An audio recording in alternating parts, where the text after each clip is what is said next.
2, 1. Good evening, everyone. Welcome to Denari's Half Dozen, a Sword of the Serpentine actual play on Huntsman's Hydra.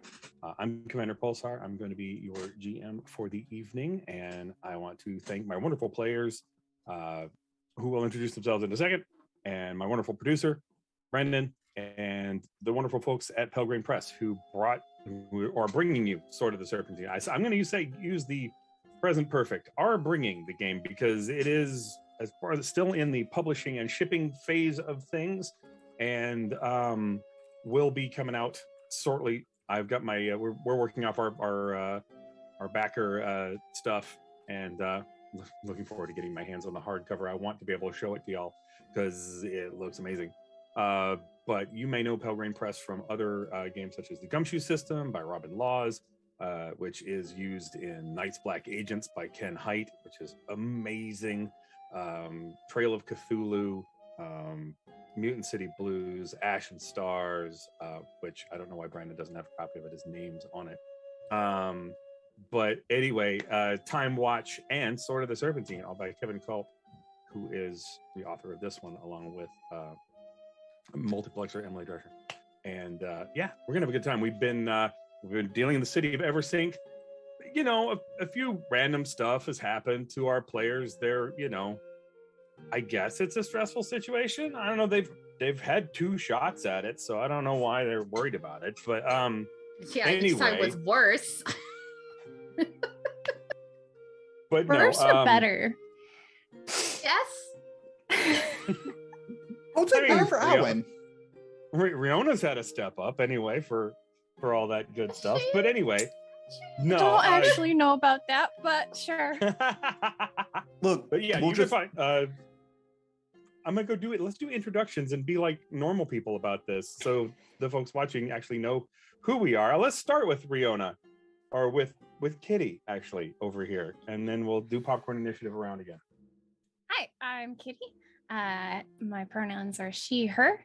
You can find me on Twitter as Wizardly Kitty. I usually play Riona O'Kieran of the Von Tafni, whose pronouns are also she, her. One of her drives is no one messes with my family. But tonight I'm not playing Riona, I'm playing Denari, the goddess of commerce and economy and the protector of Eversink. So that's going to be awesome and fun. Hopefully I won't fail. Let's see. Stephanie, how about you go next? Hey, I am Stephanie Allen, she, her. I play Lady Darren Ligorio, the Ancient Nobility, also she, her. And let's go with Aki. Hi, my name is Aki, pronouns she, they, and I play a very panicked Pax right now, whose pronouns are also she, they.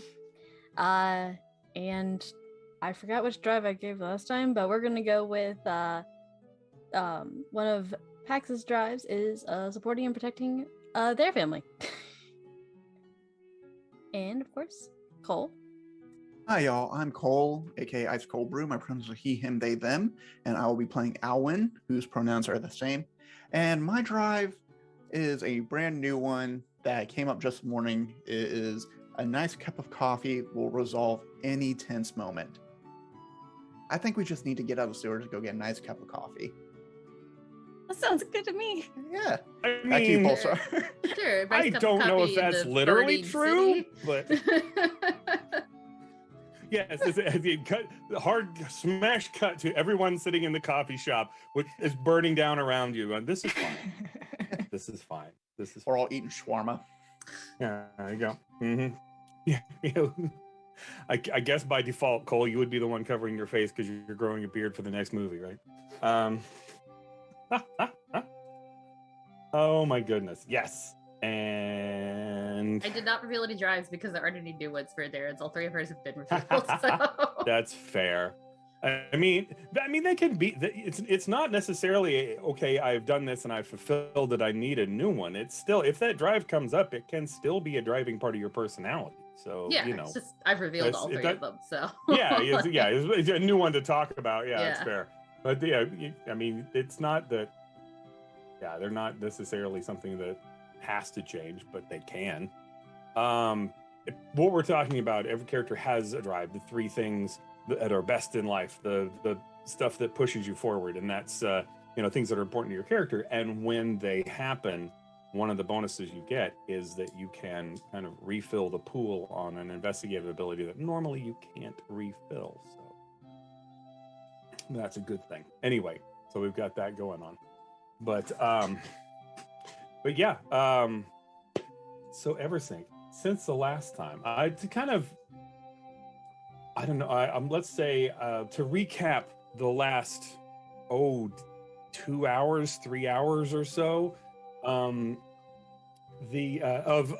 signing day, the major holiday in Eversync, the day that they celebrate the signing of the contract between Denari, the goddess of commerce, civilization, and the city of Eversync, and the people of Eversync, to raise the city out of the swamp. Basically, the goddess created land upon which the city is built, and for the last 1,000 years, this contract has stood the test of time. Has been in Haven, the main church of Denari in Temple Market Square.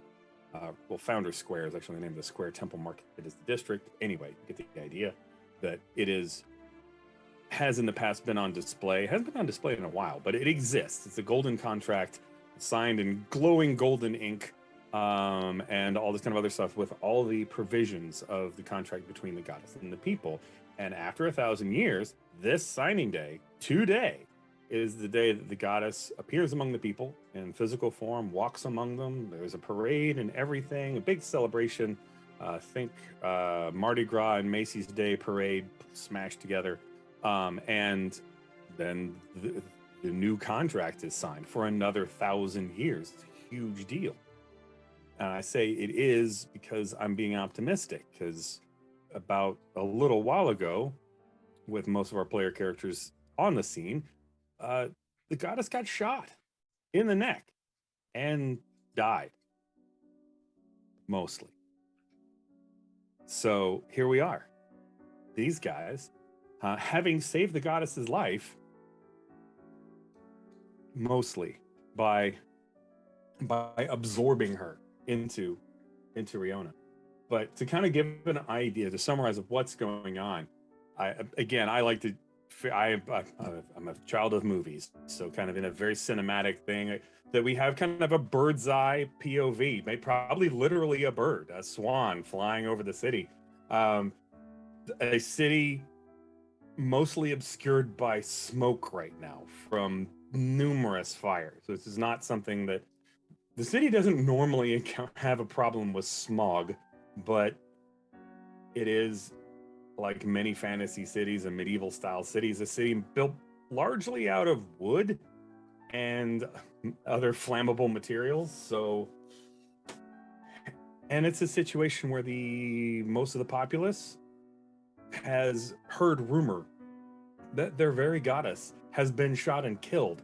So they're a little upset. There's a little bit of panic. The city watch, who would normally be the ones putting out fires, are also trying to quell riots and stop looting and also put out fires. So yeah, our kind of feathered POV perches briefly on a building near a canal in, I'm going to say, probably Iron Cross. And through the smoke, we can see the fires in these buildings. And yeah, the point of view kind of lurches. The bird flops away because this third-story bridge just collapses in burning wreckage, dropping on bridges and buildings below and tumbling into the canal. Funerary statues just flying out of the niches in this bridge and tumbling into the water. Their faces kind of stern with disappointment, or maybe that's just how they were carved. Anyway, the point of view of our bird flies over places that we know in the city. The Kolchevik's Tea House, where our heroes congregate to plan and enjoy strong Eruvian coffee, and is pressed by a mob. The glass front window with the logo on it is smashed, and one of the baristas, Magda, is fending people off with a mop.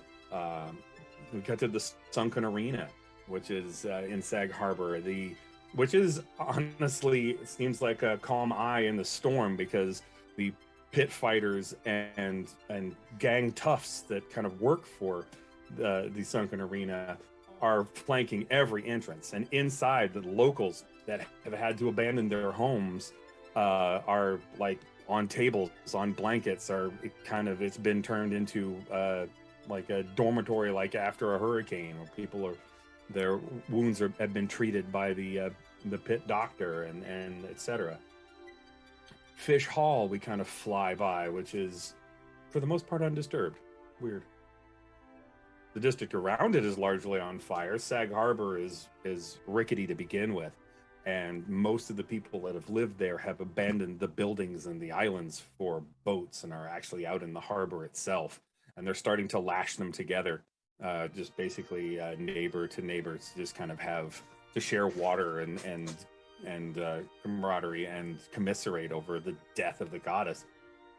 Maybe this will be new Sag Harbor out in the middle of the bay. Who knows? So we kind of come north towards Flesh Tangle Square, which is where firelight flickers off of bronzed bodies, the remains of a sorceress monstrosity that these guys took care of a couple of weeks ago. Well, for measures of defeated anyway. And finally we arrive at Effigy Square, which isn't on fire mostly, but more because Effigy Square is less built of wood. But there are some buildings on fire, but mostly there are bodies just strewn about, battered and trampled. Some of them dead, some merely unconscious, mostly. But yeah, one of the buildings that is definitely on fire, we kind of approach to, you can see a little sign that says this is some kind of cobbler shop, little boot hanging off the thing. We kind of cut through, and inside you can see that there's furniture piled against the inside of the door. And we kind of follow in. There's a stairwell that goes down, and down another level, and down again. We kind of get that camera tilt where we see that kind of that classic movie shot of, I guess it's some New York brownstone, where you can see all the stairwell kind of spiraling down, and like 4 or 5 levels down we can see lamplight, where there are lanterns held on the ends of the spears of the church militant guards led by Captain Oleander, and the rest of the PCs are there, where they're kind of heading deeper and deeper into the under connections of Eversink, trying to find their way toward Haven. At which point, I guess my question for y'all is, which way you're going to go? How are we going to do this?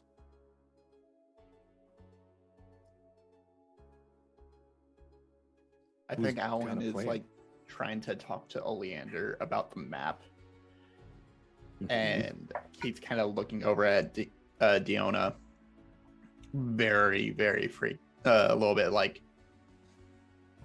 yeah, I definitely did that. That was pulled off. And then thinks and says, Diona, weird question. Would you know what's going on with the time loop thing? Kitty knows what the answer to that is. I don't know if Denari actually does. Pulsar, does Denari actually know that? I think she was literally, because of the magic, literally out of that loop, and is learning that it happened from these guys. Okay. So Denari's gonna turn to... If the goddess had known there was a time loop, she might have been smart enough to duck. I just or not be there. Denari's gonna turn to Owen and be like, I don't know what the time loop is from. Cool. Do you have Riona's memories? Because she's one who actually navigated the sewers, and I'm debating on if we take a right or do we go straight ahead. Yeah, I mean, the places you're at, I think kind of the interesting / weird thing about this kind of catacombs and stuff underneath these buildings in Eversink is because they were the result of the buildings slowly sinking. That's the reason this whole city is called Eversink, is because about every generation, the buildings will have sunk into the ground by about 10 feet, about a story. Basically, every generation you have to build another story on the top of your house. So these tunnels, these underground hallways and things like that don't look like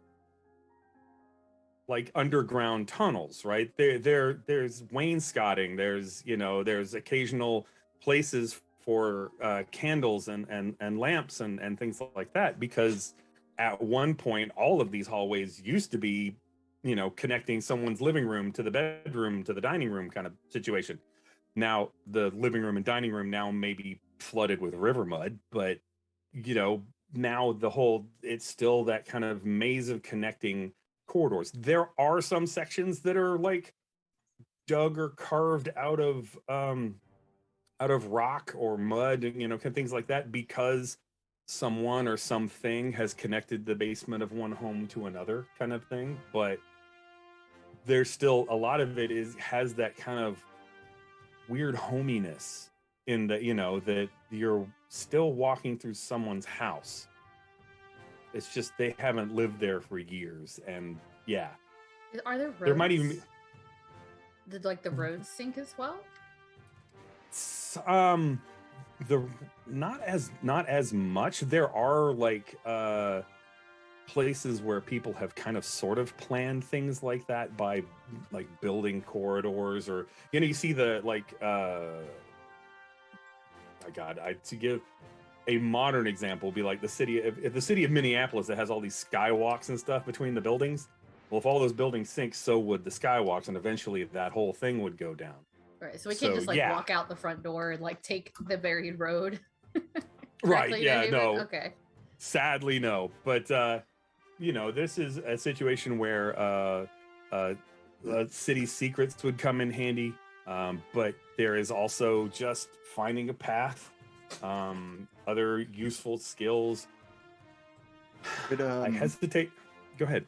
I was going to say, would PAX being in the spirit realm and the spirit world being past versions of Average Sync, because it's always syncing, and so the layout kind of makes sense. Is there a way PAX could kind of lead us to a quick path towards Haven? I mean, I would say in the spirit realm PAX, you have a little clearer path in that a lot of this is you kind of the strong memory, the ghosts of places that have been around or places that have been used a lot have that kind of energy because spirits are in them.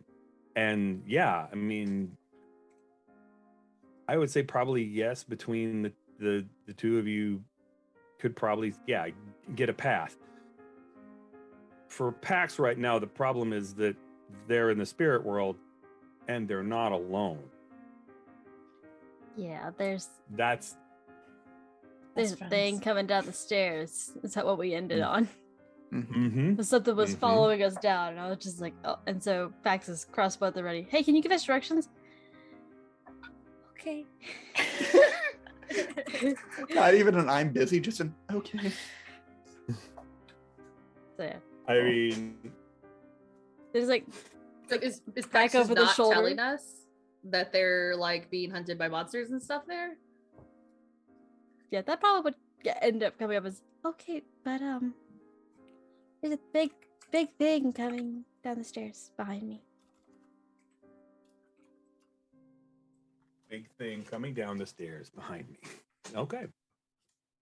It's after Denari, and we need to hurry. So, and then I'll start glancing forward. Go that way, and then back. Darren starts following directions to everyone. I imagine she's really frustrated not being able to speak to Pax directly. It's just making Cole share his cane, making all share his cane. Right. Cole has his name backwards on the Zoom. I'll fix it. I did this.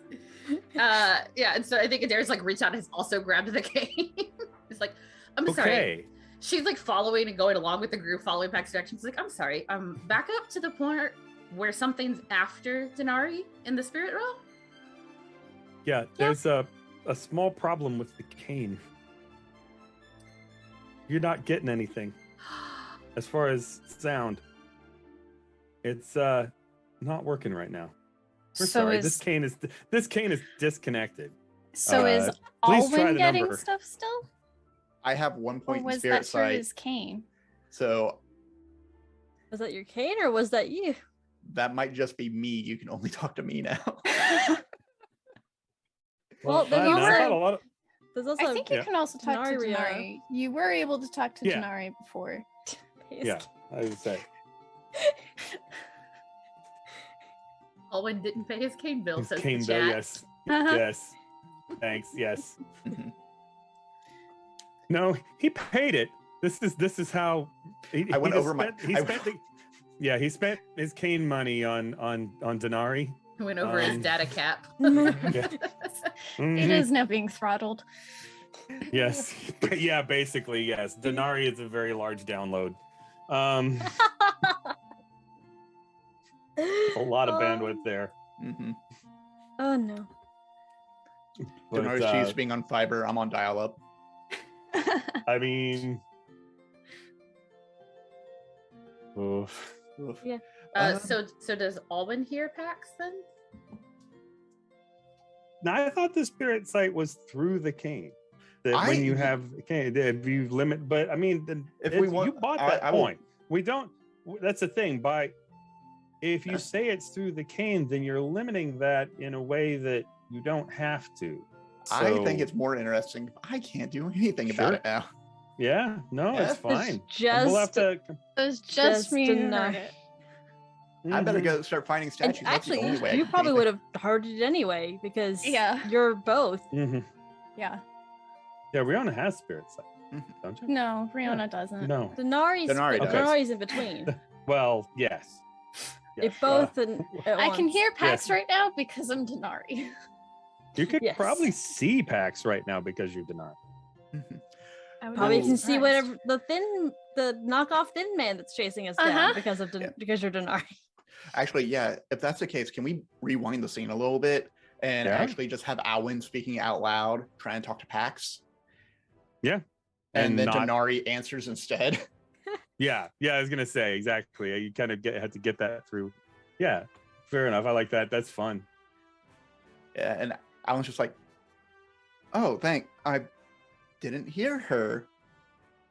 And starts looking down at his cane and, ooh, Do you shake it shake it a little bit. to make it work?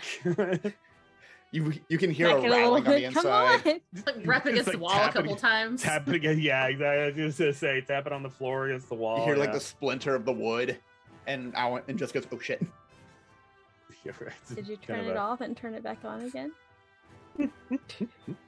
What's happening? Oh my goodness.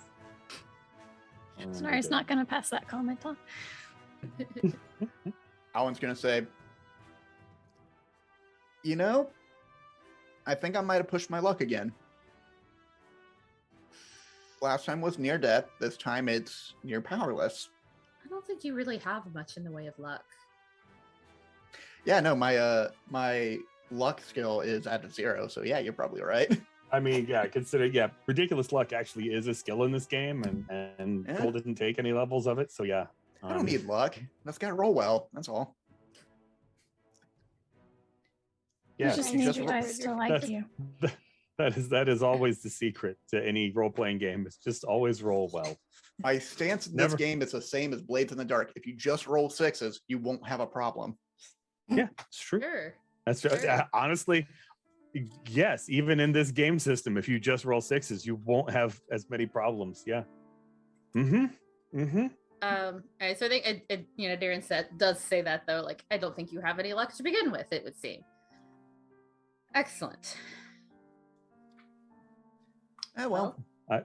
There's a hee-haw reference there, but if it weren't for bad luck, I'd have no luck at all.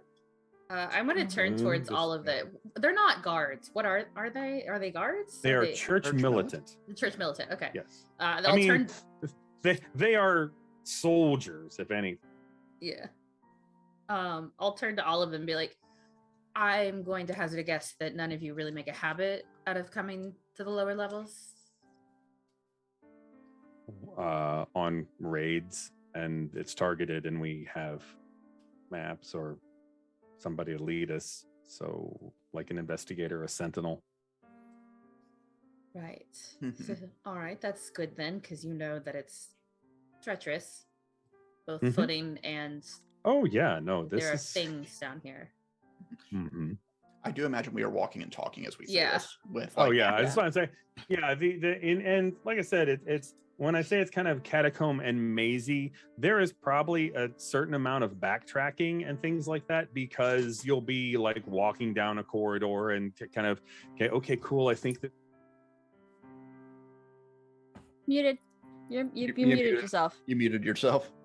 How did I do that? Okay, I just went silent for a little bit. Stop playing with the microphone, Jay. Started walking down the hallway and then. Yeah, and just kind of have to sidestep or backtrack because you'll hit a spot where it's filled up with mud or is just closed off, or I imagine Pax a couple times keeps walking because it's not it's clear for them, but not for everybody else. Absolutely, yeah, no, absolutely. So I was like, Pax, and we can't go there's that like way. getting ahead or catch up. Yeah, I love it.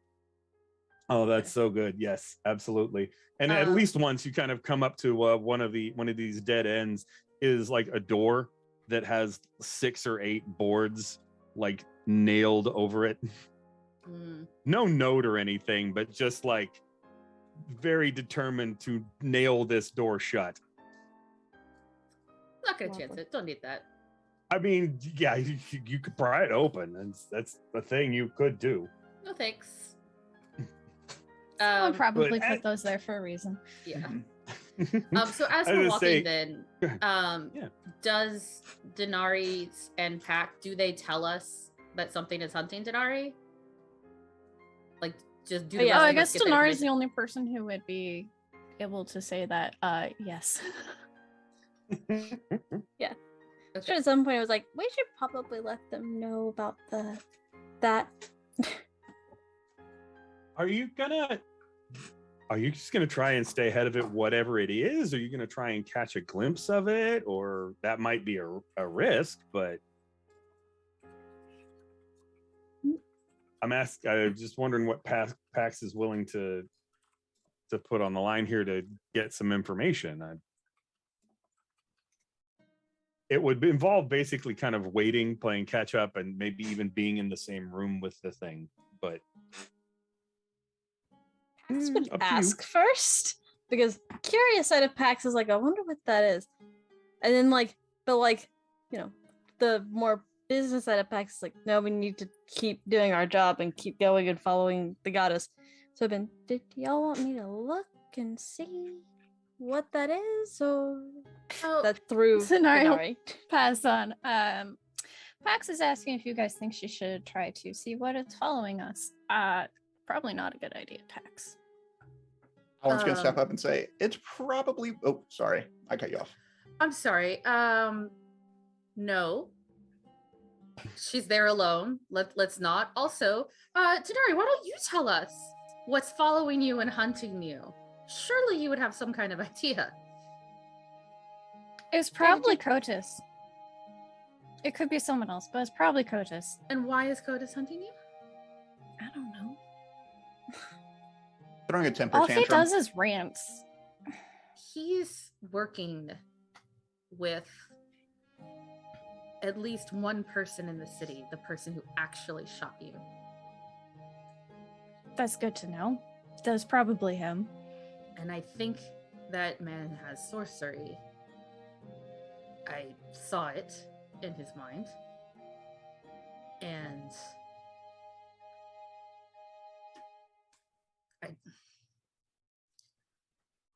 why you have to have some kind of idea as to why Kotis hates you. Is it just because you took these lands from him?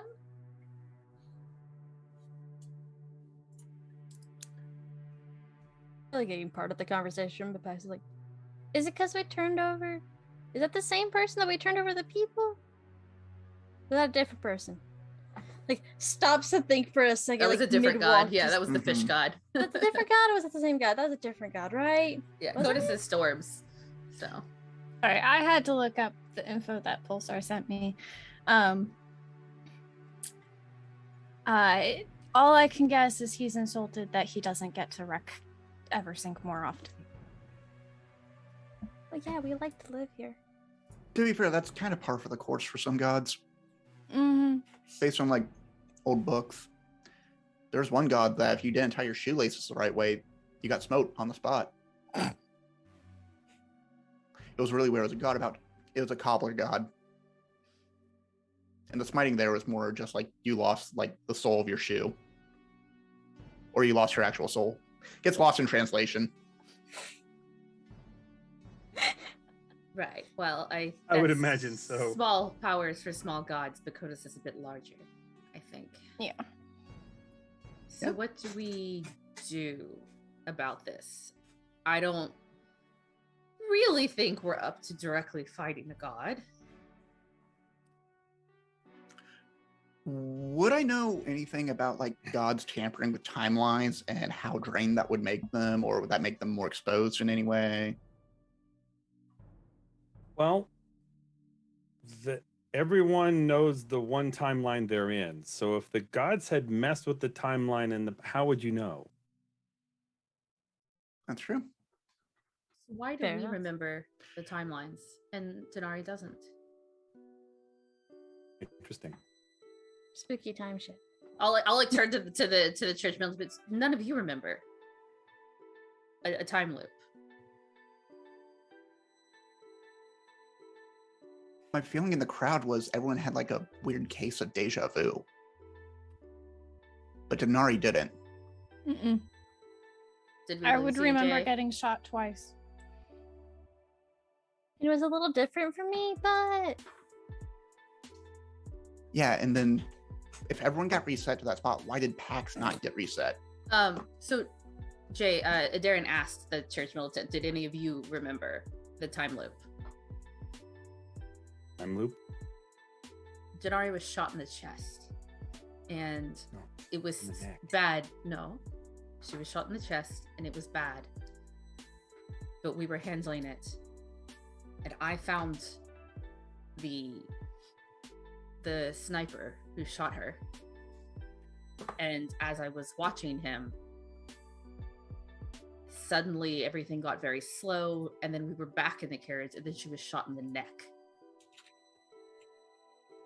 She was shot twice? Yes, in 2 times. Kind of looked at Riona and was like, you were shot twice? Like, Riona wasn't shot at all, but yeah. Yeah, in the time loop, That's 2 different times. What they say. I don't remember it, but that's what they said. Mhm. It was like time reset back 15 minutes or something. It was not a long time. Yeah. Okay, they kind of look really uncomfortable. I was like, God, this sorcery's bad. This is why. This kind of crap. How do you fight that? You beat someone in a fight and they just kind of change it? That's not cool. We have to find whoever this magician is and kill them. And Oleander's like, one thing at a time, Mikhail. Unless we have to do it twice and then 2 things at a time, I guess. I don't know. How does time magic work? Does anyone know? I've not read anything about time magic. I didn't know this was possible. I didn't know people could remember it. I don't understand why the few of us remember and no one else does. Not even Denari. She was there. I think. Denari, do you remember the words of the contract we signed with you? What were the words? It was to protect you in any way from a event that would happen. Something like that, yeah. And a contract with a god is binding. It wasn't We- in any way. Some of you may have not as negotiated very hard, but But we might be exempt because we signed a contract, and sometimes that can be more powerful than the magic then why would than a magic for Denari someone else. remember? She doesn't need to protect herself. She has us. Does that sound right, She's in the Maybe Pulsar? con- sign a in- contract with yourself. She's in the contract as the protectee. Mhm. As, the recipient of the services of this invoice agrees to pay blah blah blah on such and such a time. And we're all learning that invoices are important. So, and contract. Anyway. But yeah, I do love that in this universe in which the main goddess of the city is the goddess of commerce and civilization, is that contracts are binding even on gods. So in fact, especially on gods. It just feels very capitalism. It's good. Mm-hmm. Yes, I mean that's the whole idea of this, of the golden contract with the people, is that, you know, it's not I agree to protect you and you worship me. It's like I agree to protect you and you worship me, and we have this in writing. You know, so except that we don't have it in writing. That's the problem. You do have it in writing. You have a version. You have a signed version. Okay, unless I'm remembering it correctly, our version was just said, "I agree to the terms we discussed. Here's my signature." And that's it. Well, the trick is you've got the Ashcan version, which is, as far as I know, text complete, but you know, without the full illustration and layout. Oh no, I meant the contract. Or we're talking about two different kinds of contracts. Right, yeah. Right, fair enough. Two different contracts. Our individual contracts. Yeah, the one from the dream sequence that was before the stream. Right. Denari visited us in our dreams and asked us for help, and we all signed contracts. And some of us actually negotiated our contracts, and some of us didn't. Look, I was dealing with a lot. Negotiations happened. Negotiated for them all to be equal and fair. I mean, I'm going to assume as a GM that everybody did do a certain amount of negotiation. It's just some of them that decided to leave it as a kind of a vague negotiations happen so they can flash back to specific details if they need to. That's fine. I think that's kind of where we're at with everybody. But yeah, no, it's I still love the idea of it. Darren is just, you know, I know this is a dream, but I'm going to take it seriously. So let's sit down with this and just kind of like point by point going through it. Only a fool doesn't take a contract seriously. Even in a dream. Perfect. But yeah, it's basically as you kind of get into like hallways and things like that, one of the things you do that Captain Oleander does is, because when she kind of grabs you and pulled you out of the street basically into this place, was wielding a spear. Well, now that we're in a little closer quarters, you can see that basically she's taken the spear and unscrewed it. So now she has one's about half as long, like a cestus, and a baton. Cool. Wielding. That's so cool. Kind of weapons. So just, you know, like, yeah, a spear's not going to do you a lot of good in close quarters like this, but a short one can be more useful. And you can hit somebody with the other half. Yes. Y'all, my girlfriend's wields. That's awesome. I mean, basically, a couple of the other church militant guys do the same, except for two of them do leave their spears because they've got the lanterns attached to the end of them. That's where you got light. So, but yeah, in the spirit realm packs, you are kind of having a little easier time, not having to backtrack as much and things like that. Though, yeah, it's a little nerve-wracking to have this kind of scraping and these clumping footsteps and just kind of like etc. behind you. I'm like, not actually Denari. I'm just me, but anyway. But yeah, is there any, this is just a little more of a flavory thing, but are there any doors with working doors? Okay, as we go through each one, Hex does their best to like lock and barricade each and every door they go through on this side. Just nice. Close it. Nice. There's a barrel. Close it. There's a chair shoved under the door so that it catches the door. Just no. Love it. Yes. No big spooky. No, thank you. Yes. Go away. Yeah. You get to play Phasmophobia while everybody else is playing Elden Ring, and that's fine. Oh joy! I think Darren pushes the group to move fast, probably a touch faster than is actually probably like safe or practical, and is trying to get people to move even faster than that. Like Okay. she wants to go and get there, kind of thing. Right. speed is good. Okay. Yeah, Pax may delay like a bit, but Pax can catch up pretty quickly. Pax is in good shape. Also, the other thing I wanted to say is that I know one of the things we don't have is city secrets, but also I wanted to point out that all the allegiances you have are essentially like investigative abilities on your character sheet. You tell me how like having a point of allegiance to ancient nobility is going to help you here, and it will. Maybe you're under somebody, you find yourself under somebody's house whose like crest you recognize on the thing, then maybe you might know that layout a little better or something along those lines. Ooh, I have an idea for that. What if the housing goes through like trends? Because like everything else does. Sure. But the nobility, of course, set the trends. So, but everyone is a little bit behind. Like we do it first, then everyone copies us, of course. Sure. And this is, and I'm looking, I'm like, oh, this is a recycled layout that we used to use. Like I know. Oh yeah. Perfect. Like, yeah, absolutely. I'm like, okay, no, don't. I know that looks like the obvious choice, but it's gonna end in a dead end because that was like where we would have like a special like music room, and you want like the echoes, and like, there's no doors out of it. You need to go this way, kind of thing. You might even know, if it's just like a standard layout, you might even know where like a secret passage would normally be or something. Oh yeah, that's like, oh yeah, this is how we would get around.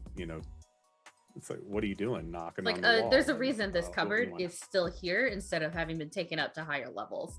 And I'll like reach behind it, just like slide it with one. Yeah, it's on like sliders in the wall or something. Sure, you have to go through the wardrobe to exactly. So to kind of attack, I will say.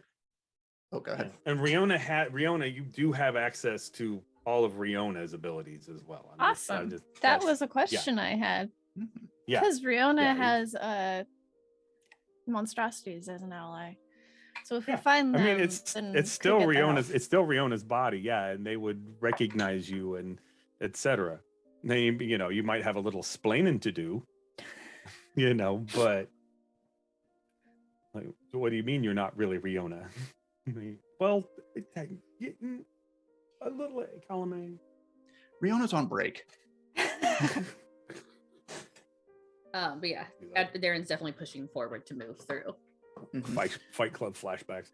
I also want to tack on and help out Darren more with the city secrets, because I just remembered I have a point allegiance with the Mercanti, and if I remember correctly, I was helping out the Guild of Architects, which means I probably investigated a lot more of the underground and like had to update all their blueprints as time went on.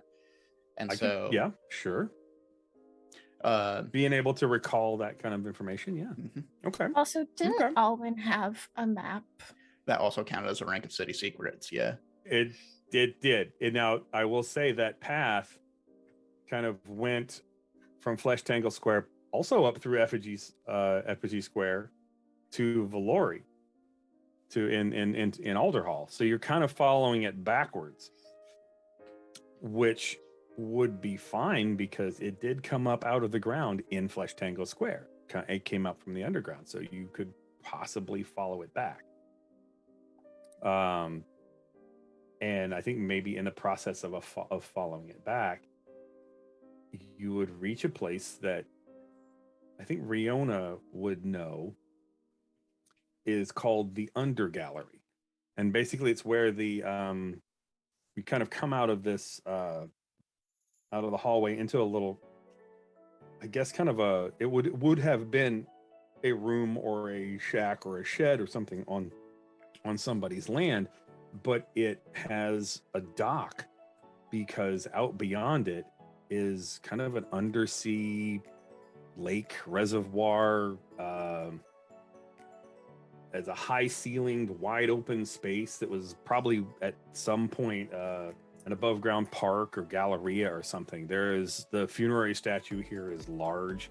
It is kind of like, we have the big pillars that are spaced. Not Lord of the Rings Argonesson large or anything like that, but there's still the 20-foot statues of important to them anyway, or their family people.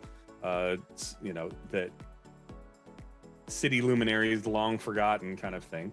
And but at this little dock there are several boats tied up, and there isn't any more corridor so much as there is waterway. Okay. But you, Riona, would know that the gallery is part of it is used as kind of it's a crossing point for several underground pathways used by, this is part of how folks who can't go above ground get around, kind of thing, is through the gallery and some of the underground channels and things like that. So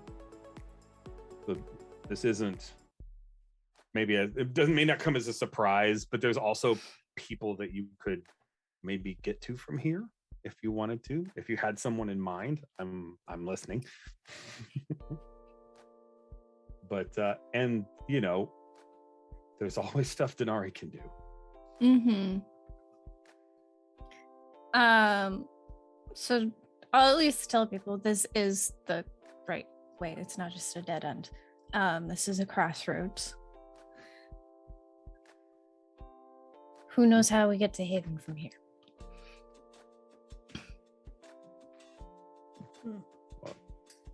I mean, do we? I thought we had a map that was taking us there. Well, do we not? Not all the way. Yeah, the map was originally the map that you stole from Noble House that told you the path that the Flesh Tangle was going to take Could we to have the get whole to map Lori's back? house. Yes, we The can Roll20 have the still whole- has that one section, so I have no idea Yeah. in relation to anything. Okay, if you mark where we are. If I do the whole, right, okay. And There's with Thank the you. there's with the no, Oh, that's right fine with the parade route and everything. Yeah, you guys Okay. are actually probably somewhere under here-ish. Whoa, hang on, I didn't mean to grab Okay, that. so we're not actually very Anyway. far. No. At this Not point. Excellent. particularly, no. I mean, probably it is, as the crow flies, it's probably kind of from here to, you might have to go here to there, but Okay. there's not, it's again, it's underground, it's there's never really as much of a straight line. What City Secrets does is not necessarily, oh, I instantly know exactly which way to go, but with City Secrets you can get where you're going in about half the time because you know shortcuts or know, okay, we can use the underground gallery and it'll save a whole bunch of time because we'll just sail over to here and then we can get up and get out under this building and so on, that kind of thing. Okay. But do we cross the lake? Would say so. it's faster. Assuming it's taking us in the correct direction. Yeah, like do we have a way of knowing that? I think we just I would- gotta wing it. I would think Denari and Pax would both probably know where Haven is from here. That would make sense. It's a little I bit know. more I'm noticeable. certain Denari would. I'm just thinking Pax would probably. It's also. I mean, Haven has been the center of the church for 1,000 years, so that's one that's very prominent in the kind of the center of the ghost of the city, the spirit world that she's in. Is the main church of Denari is kind of. I don't know. Now I'm So getting are this we? picture So of. can we cross the lake to keep going to Haven? So I'm trying to move the story Yeah. forward Yes. too, so we Yeah. can do Yes. something here. That is the plan. I mean, All right, there's yeah. a couple of boats. I mean, and the boats look like they're really well they're maintained. It's like Mhm. it's not like these have been here for hundreds of years. These are well maintained boats. The ropes are like fresh, not rotted in any way. They're like oars. Maybe even the paint is relatively new, kind of thing. They're not. It Do I doesn't have have to that kind of walk this? silvery driftwood. That might be interesting. Am I gonna have to like run underneath everybody in the spirit world? Because it's not full of water. I If mean, it's full of water, do I not that's have a gonna, It's boat? gonna be interesting. It's gonna be interesting what it looks like in the spirit world. What does it look like in the spirit world? Well, I think maybe it's probably the underground gallery has been here long enough that the ghost of it is also kind of an underground waterway. So you've probably got maybe one boat by itself And maybe there's just a creepy guy there holding a lantern. It just kind of does this and just gestures at the boat when you get there. Doesn't say anything. Some kind of like, I don't know, almost like some kind of ferryman. I don't know. I can take this by myself, right? I don't have to. You don't have to come with me. I can do it by myself. Just gonna. I don't do it by myself. Climbing into the boat, saying it at the same time. I do it by myself. I can do it by myself. Push myself off. Girl. I'm a big girl. all 4'8" of me is. I'm an adult. Rowan just rowing do it by away myself. from the ferryman, rowing away from this ferry guy. Yeah, I think I try to like shepherd people into like whatever the largest boat is. So we'll take the fewest number of boats across. If there's one that'll take all of us. That's great, but somehow I suspect there is. You're probably gonna have to be in like 2 altogether. Probably. I speculated probably one with Darren, Alwyn, Riona, and Oleander in one, and Mikhail and the other church militant guys in the other. Yeah. So you have, the sacrificial NPC boat to be eaten by the giant sewer crocodile, and then, the hero boat to... The giant sewer crocodile is a 6/3, that if you pay 3 and a blue, it's unblockable. But that one's for our producer, Brandon. Wrong kind of magic system. Yeah, right? Completely different system. It's a weird system of magic that summons these river crocodiles. Anyway, yes, the giant albino crocodiles that obviously live in the Undercity. But yeah, no, this is less of the claustrophobic, weird hallway catacomb section of the adventure and more of the quiet, creepy, dripping noise and stalactites and stalagmites, and all you hear is like rowing kind of thing. So uncomfortable. The very dark.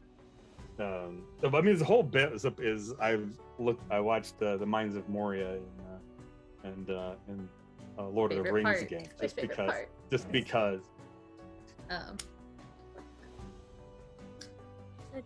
I'm waiting for Alwyn to be Peregrine Took, but that's okay.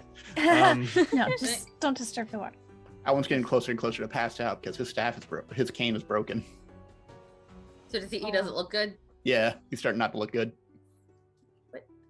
We've established this before where Alwyn doesn't have his cane. He starts not feeling good. Well, it's more, I feel like maybe kind of like the power is burn out. You need to recharge that battery in a way. You know what I mean?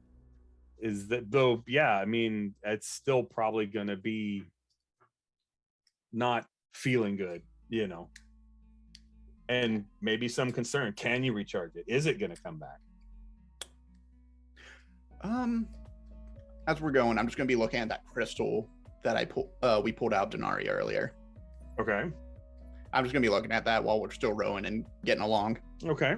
Sure. I can imagine it's Oleander and Riona / Denari rowing because they're the strongest. Yeah, right? Making the goddess row her own boat. To be fair, you have the captain of the guard, probably the buffest woman out there, buffest person, period. Just built with muscles. Yeah, away, I pictured 2 people rowing, but I guess I could just see one. That's Anyway, like, and Depends on how big the boat is. Oleander's on this side, just kind of. Yeah, it's like Denari's on the other side, going. Using her. Her powers to row. And Darren is just like staring at Denari the entire time, like trying to gauge how well Riona's body is holding up. Okay. Good question. I don't have an answer for that. like a cracking vase on the Well, I mean, in a high pressure tone. You do have an answer to that. It's on the overlay, but Yeah, I figured that's what it was. I was wondering what that was. I can't see the overlays. I don't know what it looks like. Yeah, I can't have There's a right countdown now- timer. We have an hour and 40 That minutes. is about an All hour right, and 40 let's minutes. go. Let's do I didn't know that. I it. don't have it open because then I'll stare at it the whole time. Okay. Anyway, Pax Do we is make booking it it to across keep the up lake because I just without imagine the light of Denari is going much faster than they are. I mean, Anyway. clearly the boat that Denari's in has got a couple of really strong people rowing it. Just, a general Doing my athletics best. check. Oleander's gonna probably pass. I'm good. We don't have to go check But, that. yeah. It's okay. We can just keep going. Mm-hmm. We don't need to it's check fine. Pax Athletics. That's okay. Falling behind. But I would say maybe that because it's such an open space, that that at that dock, when you're a ways away from it, you finally probably do see the thing that is following the goddess. And let's see if I don't know if I can yank. I was going to try and yank an image, but I think that's probably something I should have planned to do beforehand and figured out how, and not try and make it up right now. But it's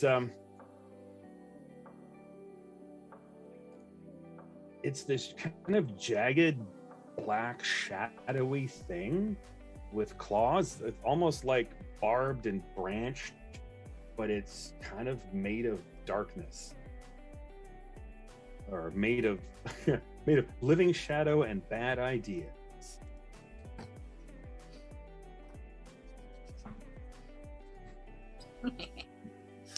That's handy. Pax just kind of goes, oh, there it is. That's it. Hmm. Just all the context. Mm-hmm.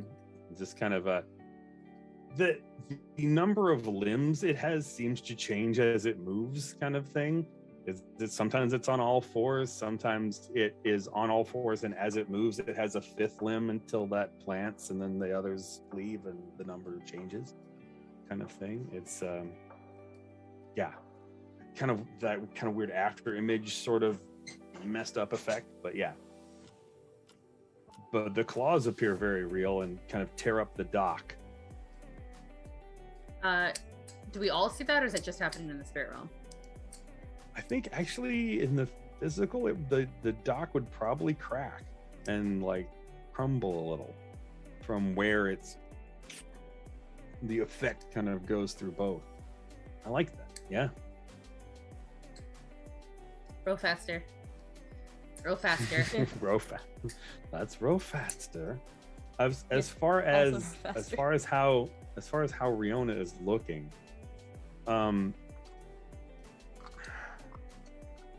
maybe make a corruption test.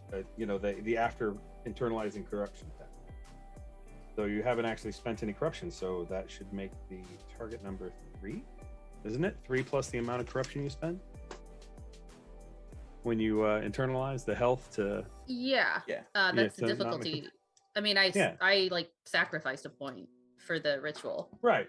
If I remember, that's why I say that It's it's a morale health test. So roll. difficulty. It's a health Yeah. roll to Oh, see. great. That's great. Yeah, because Yeah. if you externalize, it's a morale roll for everybody else. It's a health test Mhm. for you. Yeah. Okay. Mhm. So am I making this roll then? I'm making a health. No, Riona. Okay. Riona needs to make this roll. Mhm. Not Denari. Riona needs to make this roll. Riona got a 3. Okay.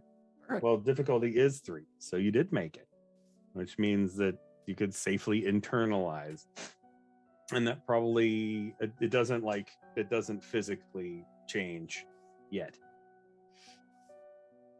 but yeah, she's got a glow, kind of not literal yet, but kind of that healthy look. I don't know.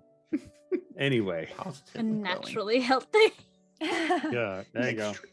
She's been in the sun. We But not that's a great. sunburned. It's a healthy lifestyles. Does anything happen as we row outside. across?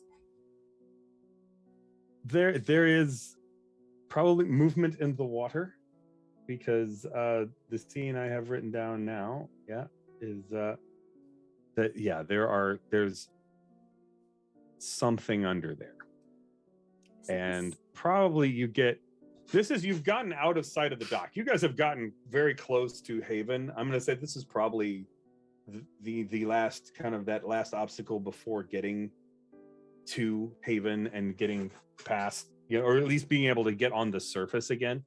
That there is like another dock that you can get to, and what kind of rises out of the water is, I don't know, tentacled. It's kind of whale-ish, maybe kind of anglerfish-ish.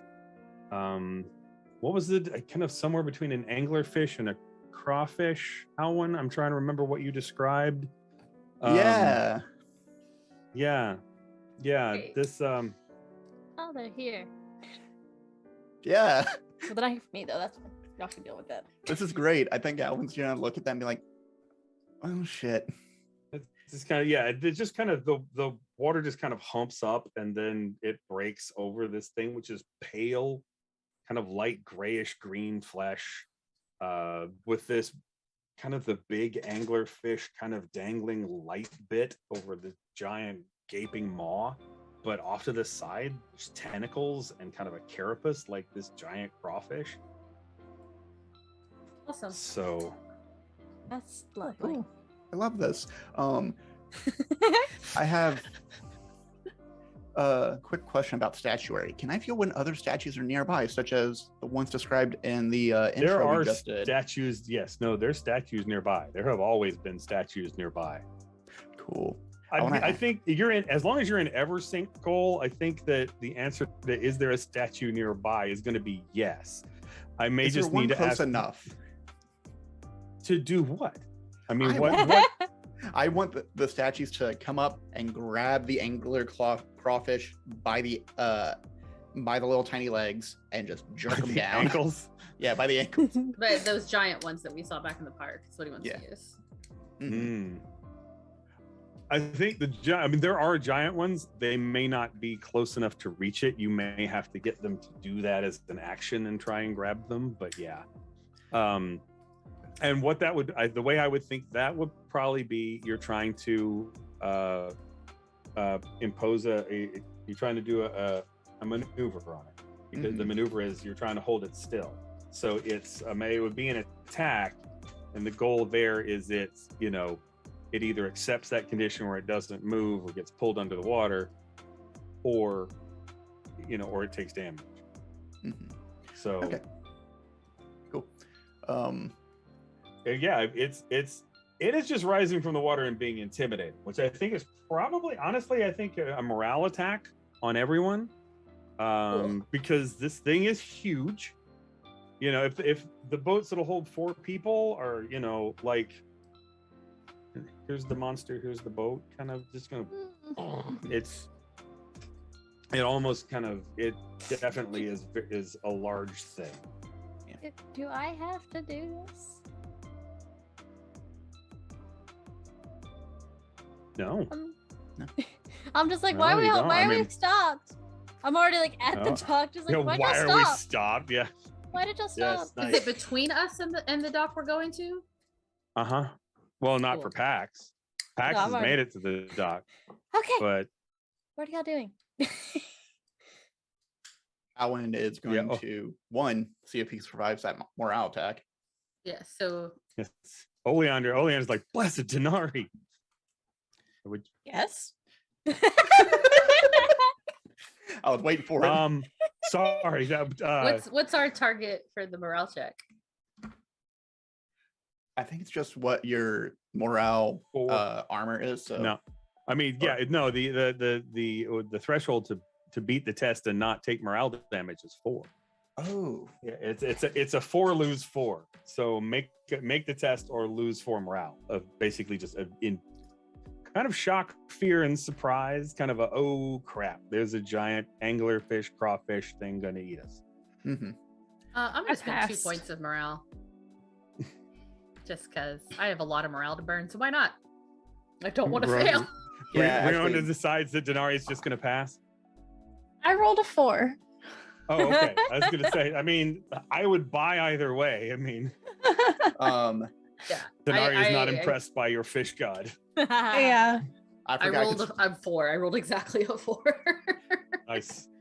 I forgot I could spend morale to boost mine. So can I rolled a 2. Can I go ahead and spend it retroactively for a 1 for 2 points from morale for every 1 boost to get to a 4? Or no, that's you can always do that. That's not a I forgot. That's just the house rule. okay, good. After the fact, you can spend 2 for 1. So you could spend 4 morale to make it. I'm doing that. That'd be the same. Okay, this is the same as not passing the test. Yeah. So there you go.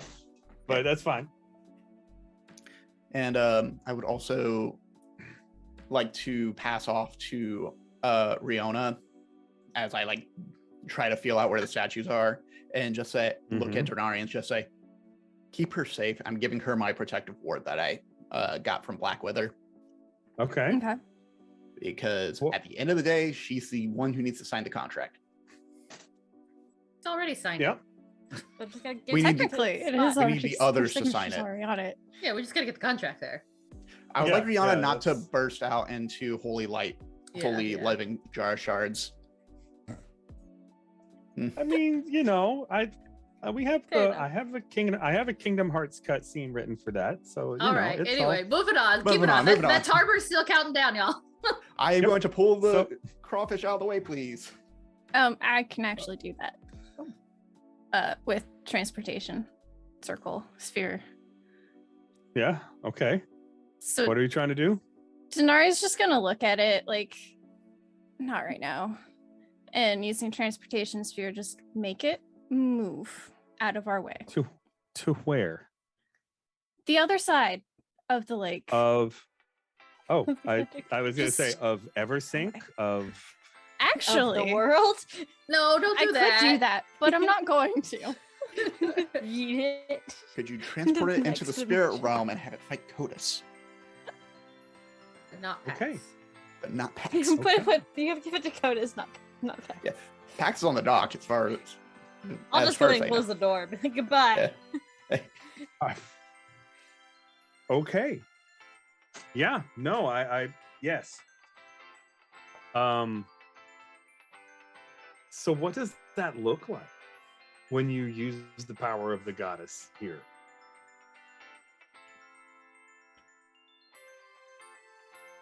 And just that whole golden glow and swan motif that Denari has. But I mean, other than that, I go run with it.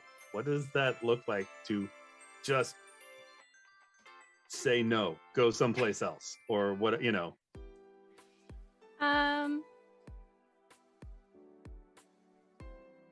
So Denari's gonna glow. I like the golden swan motif kind of just appearing around her as she's just like, Mhm. not right now.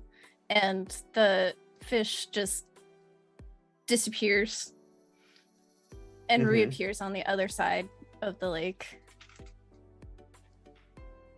Okay. All right. Yeah. All right. Fair enough. Yeah. I'm just thinking. I think for a amount of I have notes in the chair behind me. There's things scattered all over the building. I'm not like just like I'm turning my back on all of you while I think about this. Anyway, no. But yeah, I think for Brandon's sake, I'm gonna give you a number.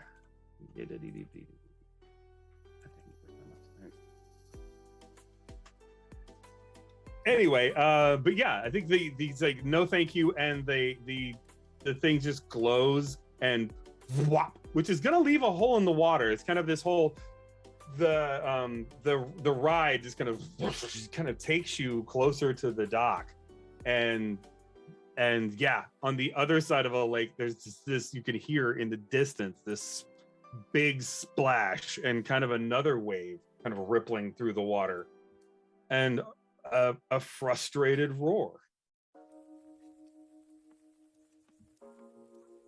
But there you are on the dock, and yeah. Yeah, we made it. Mm-hmm. Yeah, like scrambling out, like grabbing, like let's go, kid, run. Fair enough. And yeah, and Oleander's like, yeah, and the rest of the church militant are like, yeah, no, cool, get out of the boat, and actually fairly disciplined. Like I said, these are soldiers. They, you give them a task that they know how to do, and they're very efficient and quick about it. There's again a little bit of a catacomb of stairs finding your way up from here.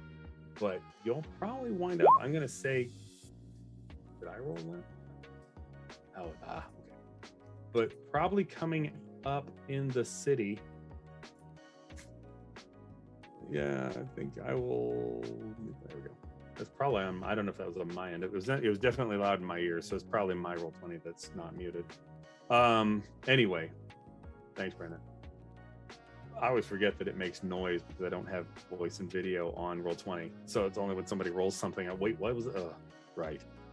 But anyway, probably I'm going to say that coming out, you're not going to be right on Temple Market, but probably like around here or so. So there's like a couple of blocks to get there. You do not have to follow the parade route. Oh. As it were, it could just kind of like take the direct line, which would be from like here to there kind of situation. But there could be an achievement for following the parade route anyways. Yes. I'm sure there's a Chivo. Yes, Maybe next time.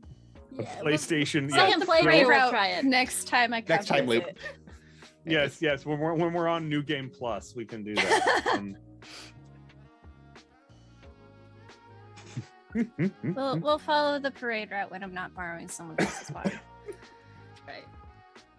So I mean, but she- there's going to be another parade next year, hopefully. But I will say that one of the main problems you're going to encounter is that this city block here is there's a lot of fires and smoke and yeah, that's just going to be kind of just a dangerous proposition to get through. But yeah. And yes, Pax, they kind of, what are you guys waiting for? They, and Denari glows and then they just kind of come to the dock. I don't know, whatever the problem was, it's over now. So yeah, Okay. just kind of let's everybody just go. starts heading up to this street. Yeah. Same thing happens with the fires. Pax just like keeps going and goes, "Y'all stopped again." What? I don't think Darren's not stopping. Like none of this bullshit of like, oh, stop and go. What do we do? No, charging. Just like, let's go. We do not have the time. Just like running mad dash kind of thing. Okay. And the Okay. safest route It's through like- the fires. Yeah, just moving forward. Like, Darren is not interested in being like slow and careful at this point. Like, all right. And gotta get okay. there.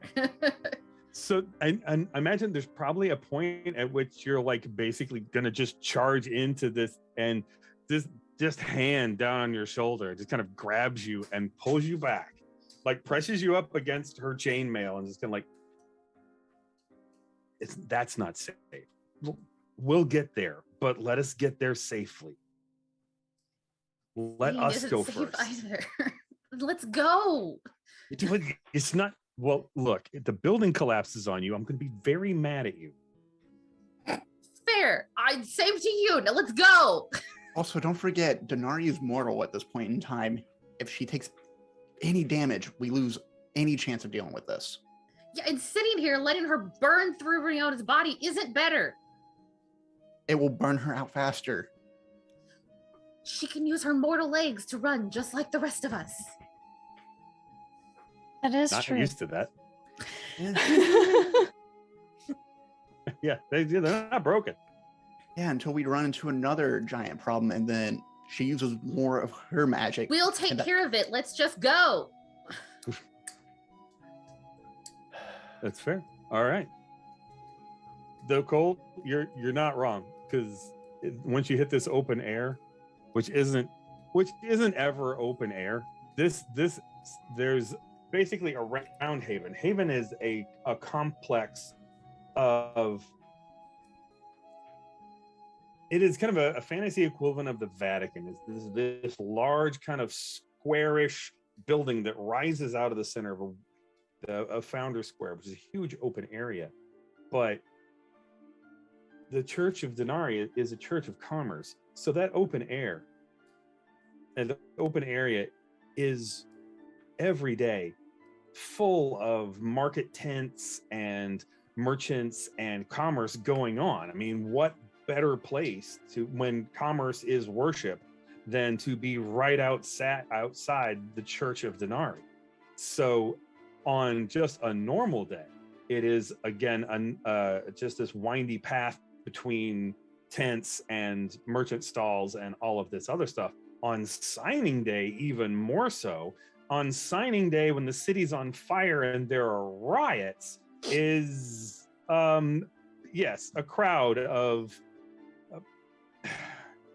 I don't know. I'm trying to think of like a huge music festival where things are not going well. Bonnaroo in the rain. Just the streets are a combination of mud, maybe some blood mixed in. There are merchant stalls and tents that are broken, things that are also on fire here. People milling around, many of them in clumps to kind of defend themselves, or there are people that have gathered their entire family to defend their market stall, so that no, this is an excuse. There's going to be this huge riot and then somebody's going to squat in our spot, or something like that. These are kind of the logic that folks are following here, which may not be kind of logic and hysteria together make for weird logic. So, this is kind of a tricky, how are you getting through this crowd, this mess, this mob of angry folk?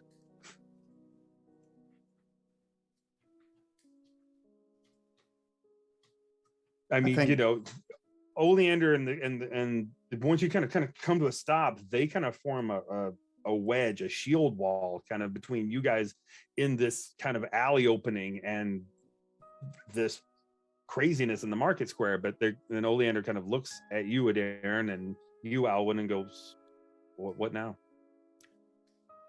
I mean, do we just charge through? I don't feel comfortable.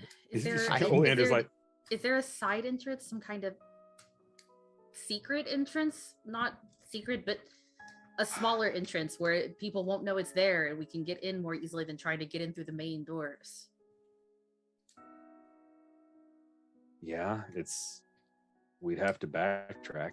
It's not here. I mean, it's where? That it's basically where 23 over here, the monastery, has a kind of underground connection. Right. So we'd have to, you're basically over here. Mm-hmm. Have to get around to here, which is not undoable, but yeah. And at that point, might as well just go right to the main entrance because we'd have to fight so far around. It's like on the opposite side of. It is just it's like 6 of 1. It's kind of like thinks for a second, flips the short spear in her hand, so she's got the blade like below her fist and 2 batons. Not killing anyone. No. Non-lethal damage. Rather not. I can help clear them out. But again, we're going to have to be really cool about it. And I'm going to start looking at one of the statues and say, can you rally everyone like you and make a clear lane just for us as soon as possible? And I'm going to ask the statues to clear a path. Okay. The scale on that is probably more than Corruption 1. Because I used my drives last session, do I get a refill on my corruptions? Mm-hmm. Okay, so I can spend 2 corruption. I'm fine with that. Okay. Nice. Okay, so you could probably, I'm going to say, probably activate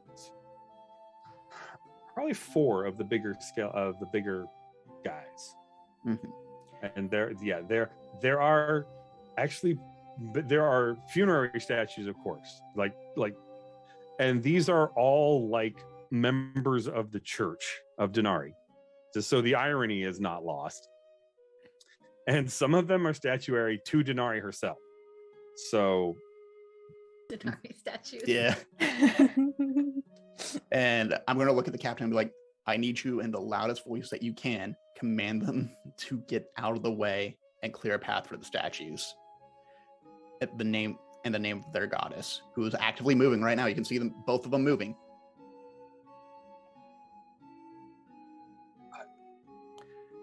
Are you? Please not now. Please not now. Please not now. Ask me later.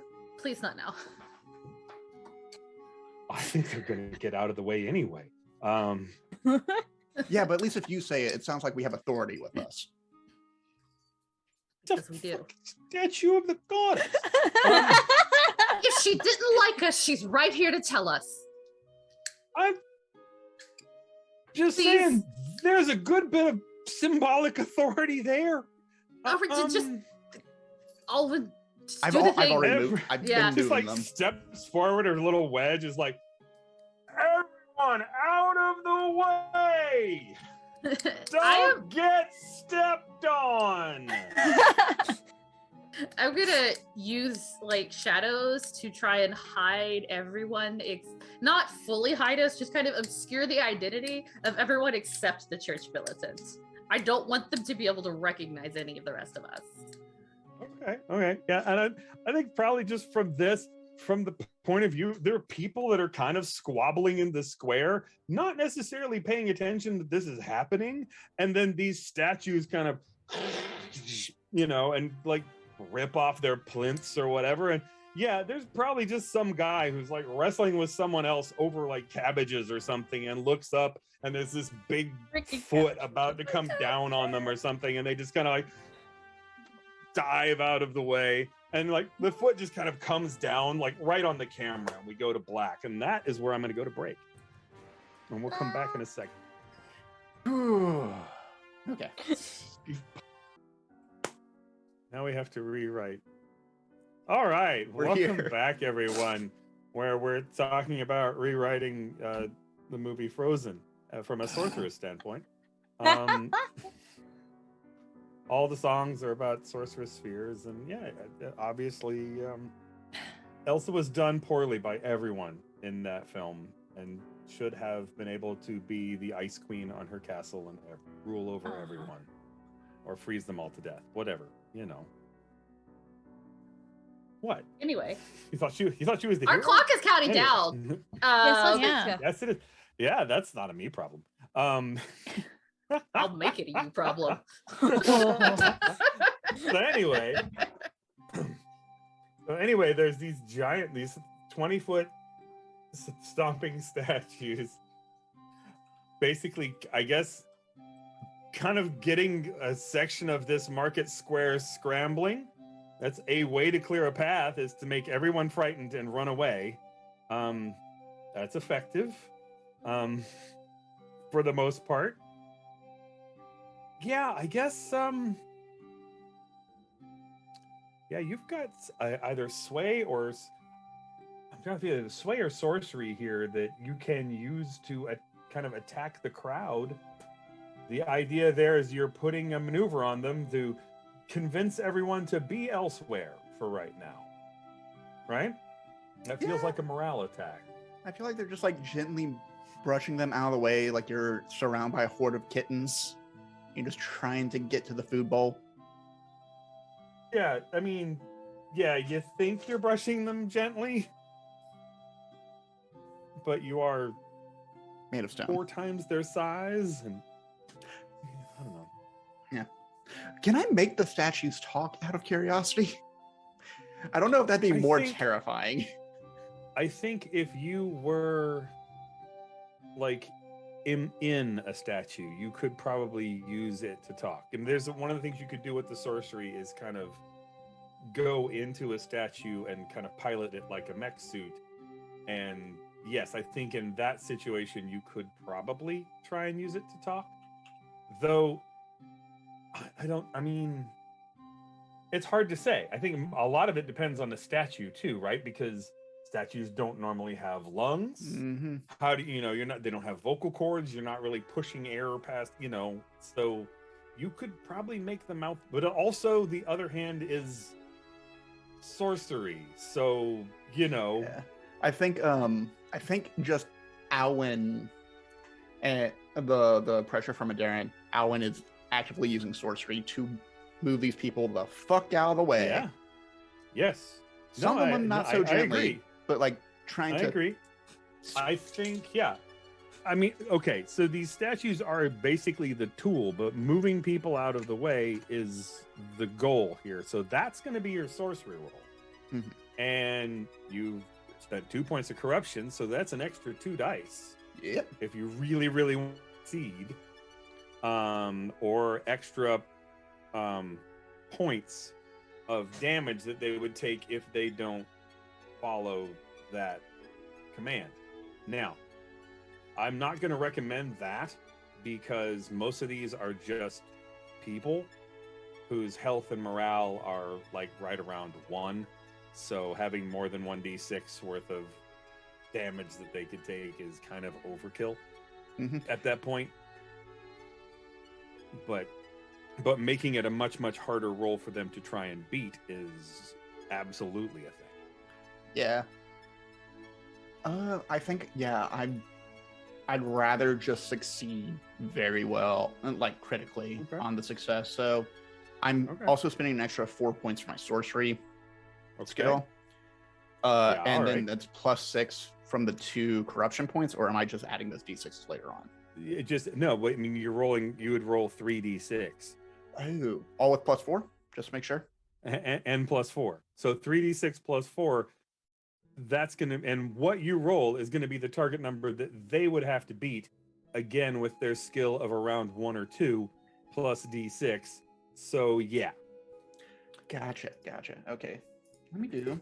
But also kind of the way the sleep spell works too is like the higher you roll, just the more people you're gonna kind of be frightening out of this.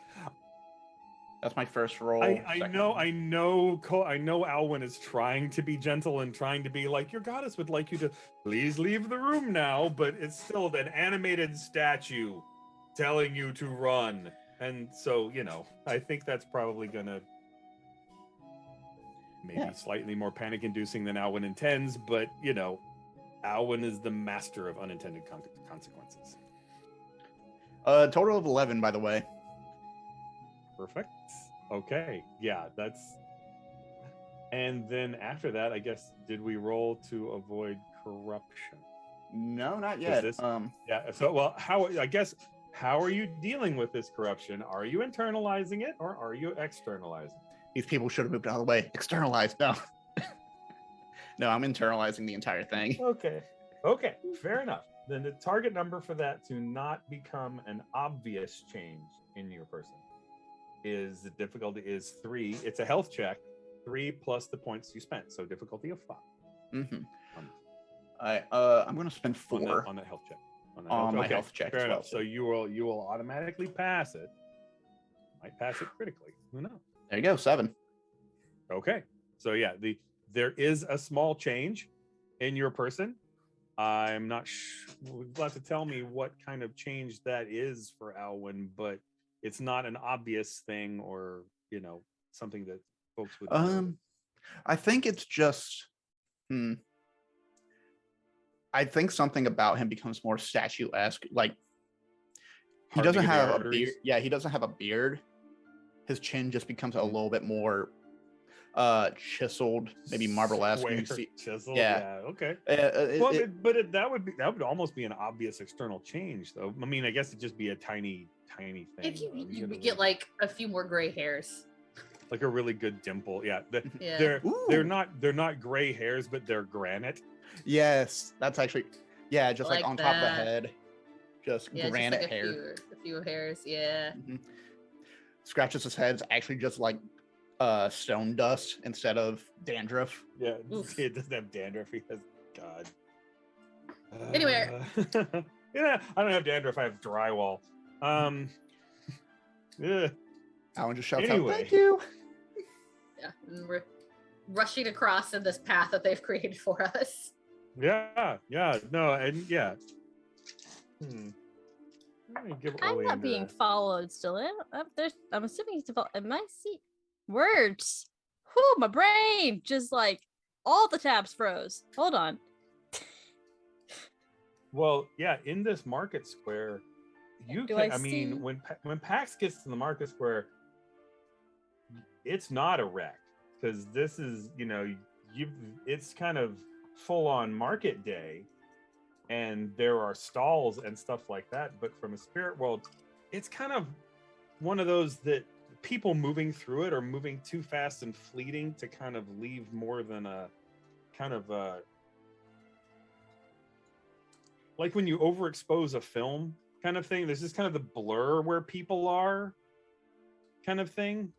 Like if you were to come to this marketplace in the spirit and be kind of in the spirit realm during a regular market day, you'd see the market stalls, you'd see the places, but the people would be kind of that just kind of that blur, that fog, because they don't have that lasting impression.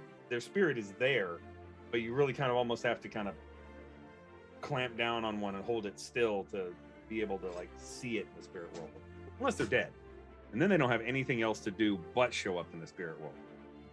But you know, nonetheless, the Given's not here. Given's gone. We did that. Went to heaven. But yeah, I mean, but the market square is kind of there, and it's not wrecked like it is for everyone else, because that's too recent. It hasn't kind of hit the spirit world yet. But yeah,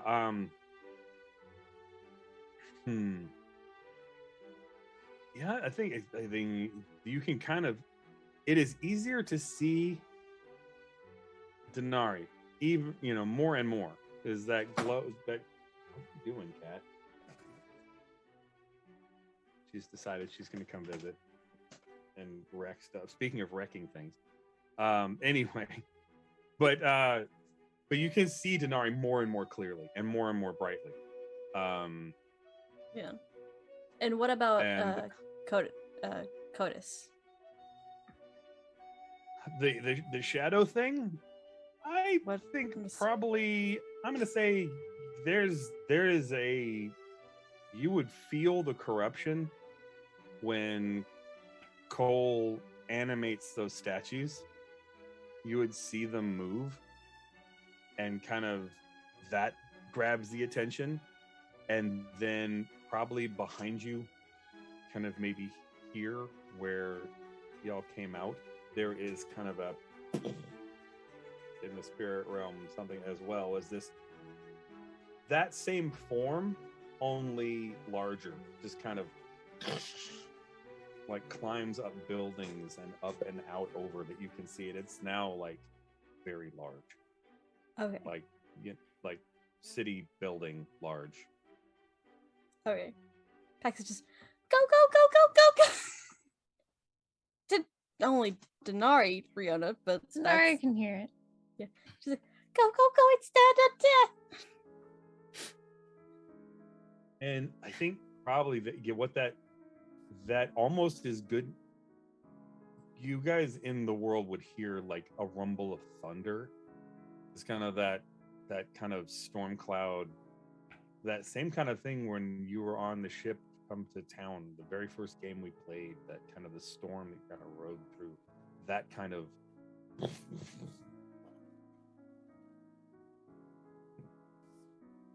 of thunder rumbling, of a storm like coming towards the city.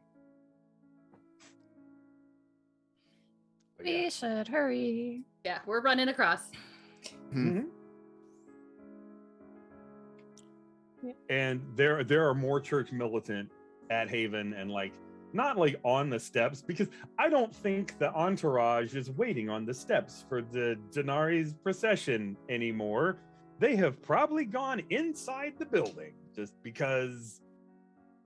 Right. I'm sorry, what happened? The goddess was killed? Excuse me, what? Kind of, okay, let's bring this in the building kind of thing. But yeah, you get to Haven, there are more church militant on the steps, but they seem to recognize Oleander and probably a Dairn. Well, I've been concealing my identity. Oh, that's fair. They're definitely. Then, yeah, I was gonna say, I would say they would recognize you because you look like your sister, but yeah, I think they see the church militant and see like three shadowy figures. Yeah, three figures with this shadow across their faces. Yeah, it's just kind of weird because it's just kind of like, wow, the shadows are just kind of I'm wondering, is that a secrets or a shadow effect, or kind of a combination of both? It was like one of the subtle uses of shadow is what I was thinking of. Okay, because Yeah. I'm like, it kind of is a combination of both. Is like there's always some kind of coincidental, like Mike Myers film, sort of like something blocking the view, like all the scenes where they do an Austin Powers where somebody's supposed to be naked, and there's always anyway. Our clock is counting down. Where my head goes. Yes. Kill him for time. Stop him. But anyway, but yeah, so yeah, up the steps, and I don't know. I'm sure Riona don't feel bad. I mean, if nothing else, it's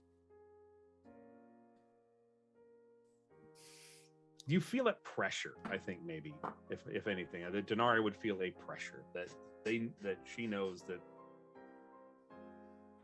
Yeah, she's using this body up, which is not part of the agreement that she signed with the owner of this body. So I think Darren like pushes everybody forward to the is like in the door, and like once we're past like the general crowds, I will like drop the shadows. I just didn't want like people at large seeing us carrying Daenerys' body, and seeing us as the ones doing sorcery, like make it seem like a goddess miracle instead or something. There is a little bit of a kind of a hush and a oh my god kind of thing when you get inside with Denari's body. Yeah, I'm just gonna start talking like over everybody, like in the middle, like, oh, reverend silence. No, we have shit to do.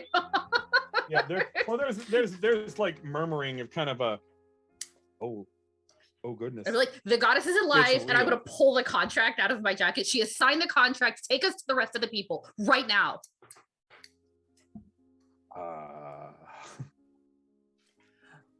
Give me a sway roll. Basically you're kind of this isn't necessarily a sway of convincing them to do something that they don't want to do, with more of just a snap out of it. Fucking snap out of it. Yes. Yes. Because I mean, this is a lot. What's my target? I think here with the body of the goddess in front of them, I think the target's probably a 5. It's not going to be easy. Can I offer aid? They've got to come to. Yes, you may. Absolutely. Can I spend trustworthy to give her another D6? Yes. I will also say that the Church of Denari owes me a favor. That's true. I don't know how that works, Colleen. You could spend it like an investigative ability. It can be that can be another D6. Sweet, or I will do that. A D6 of this is the damage you will take if you don't do what I'm asking you to do. All right, yeah, I'll do that. Okay. And you could be rolling 3d6 to beat that 5. Well, I'll just do 2 then. I'll take okay. I'll hold on to that favor. On the die. I'll take Alwyn's help, but I'll just roll the 2d6. Yeah. Okay. Because they're all got a 9, baby. All right. Nice. So one more, and that would have been a critical. But so okay. So they will have to. They basically like. Wait, what? She's alive. He's using our friend's body now. Signatures now. No time. Let's keep it going. I'll like flip to the back page of the contract and show them like the golden signature. Right. Oh, that and Oleander will grab the. This is the head priest of the church, but she's not going to grab him by the arm, but just kind of like, sir, it's true. It's hard to believe, but true, and I trust them. Let's go. I'm a Ligorio. This is a legally binding contract. Take us. Fair. I would say for the Riona that Denari would know that from a god to god sort of contract thing, that Denari signing in Riona's body might be a little suspect. As opposed to Denari signing as herself kind of thing. Is just kind of like, well, why did you have to use this bond? Someone was trying to kill me. Yeah, well, you know. Would Alan justify and be like, excuses. Can I quickly write in a little no, let's go. in the law Let's go. that- Let's go. I'm trying not to make sure this doesn't backfire on us. We have a clock. Let's just go. I do not want this clock to run out. But yeah, so yeah, there is a place. It's kind of basically it's like a speaking place, like the nave of a church. I mean, beyond a certain point, I think there's only so many layouts that churches have, but this is almost like an amphitheater, a half circle, and kind of the dais, the speaking area there is kind of like one of the designs of the sound carries and all this kind of other stuff, so that the reading of the tax code and the general worship services and things like that. And folks have been in like places to rest and stuff like that, and you guys come into this room and with the high priest of the church, and also coming from you see your sister kind of running. Darren, you're okay? Contract. I'm so worried. She holds up this big... Nope, I have the signed one, and I am like gonna tear faster towards everyone else. I am like leaving everybody else behind and running to the group of people. But fair enough. I just kind of like, but this one is it's just kind of like pulling it out. It's like this thick, beautiful book. Like it's beautiful. Like 1.5 by so 2 foot, leather bound. It'll be the display copy. It'll be the copy on display that people can look at without ruining it. Mm-hmm. Yeah, I will run towards like the group of people in the nave and like find like a table or like a speaker's lectern or something, and just like literally like slap it down and start pulling ink out of like my bag and be like, sign it now. We don't have any time. She's gonna burn through the body. and at least a couple of people, like one of obviously some kind of a merchant lord. I'm trying to who this might be. This is gonna be a member of the Mercari that you don't like. Oh, of course, I don't like any of them. Well, fair, but I mean, just somebody who's kind of that part of their business is like being a landlord, and they're kind of that sleazy landlord type, just kind of taking advantage of folks, but they have a lot of money and they have put it back into real estate and all this kind of other stuff. So they have a lot of like employees and things like that. They have land in Alderhall, not necessarily noble housing, but for like the few people who like live and work in Alderhall, they are paying exorbitant rent, but that means they can be on call for the noble family that they work for and that kind of thing. Just that kind of jerk. But it's just like, hold on a minute, what's going on? Who is this? This is Denari in the body of our friend, and she has signed this contract. She is going to burn through that body. Sign the contract. Oh, that's Denari in the body of your friend. I see. Yes. I am gonna reach out. This I'm gonna get the Serpentine Empire. I'm gonna get right in friend. his face. I'm gonna get like this close to him, and I'm gonna grab his collar and jerk him down to my level, because I think Darren's pretty short, and most people are taller than her, and like jerk him down. And I'm gonna like really fiercely get in his face and say, "Sign the goddamn contract, or I'm going to tell everyone about your affair. I'll ruin your whole business empire. And your family. None of you will do business for the next 6 generations. Sign the goddamn contract."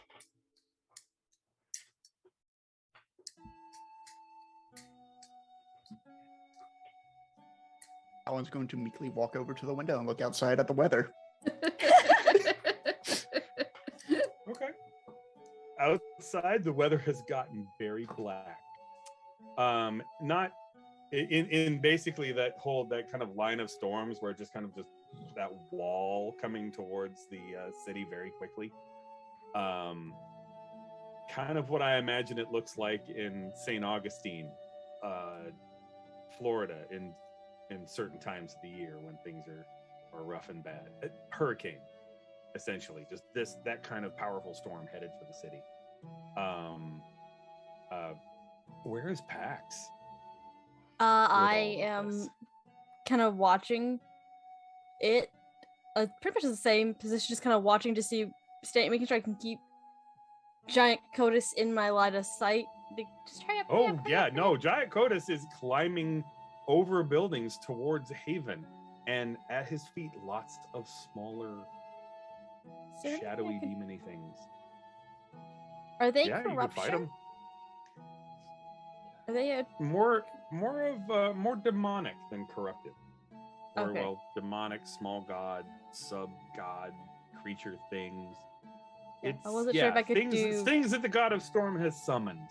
So yeah, you could fight them. I was just wondering if I had to do anything with the spirit side, because I know the spirit side has where you can basically impair the creatures beings for a little bit. So I wasn't sure if I could do anything to slow them with my spirit sight. Since people are being butts. You've got an area. I mean, this whole market area is incredibly blessed to Denari, right? So much commerce happens here constantly. So that's almost a well of power you could draw on. I suppose what kind of thing do you want to do? Are you trying to build a ward or what do you want to do to stop them? Do you want to explode them or build a wall or shoot them or what? I was thinking something along the lines of slowing them down, almost like my brain's going video game style, shackle undead kind of thing, where it's they're being slowed down, it's getting harder for them to reach it. Okay. Fair enough. All right. As much as I can. Yeah. I feel like that's kind of like cleansing corruption in a way, though kind of almost the opposite. You're kind of using it to build a wall. I'm gonna say maybe you could kind of put a wall up though using spirit sight instead of forgotten lore. I think that's I'm down with something along those lines for given what you're trying to do.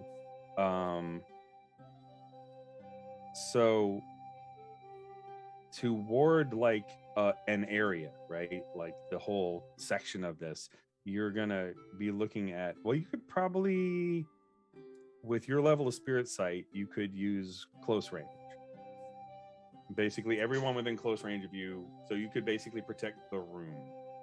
Now, if you had some help, you could maybe expand that. But I think my focus would be the room. Just try to keep them from getting in. Okay. I like the idea of that. Fair enough. Because I think they these little shadows, the larger shadow demon, for lack of a better term, or God Codus or Avatar of Codus, is kind of stomping over buildings and kind of steps over.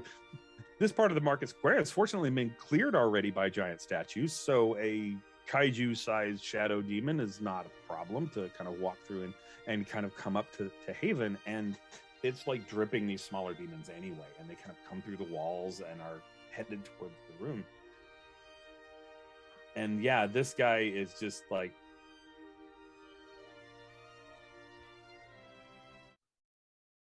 and takes a pen and signs.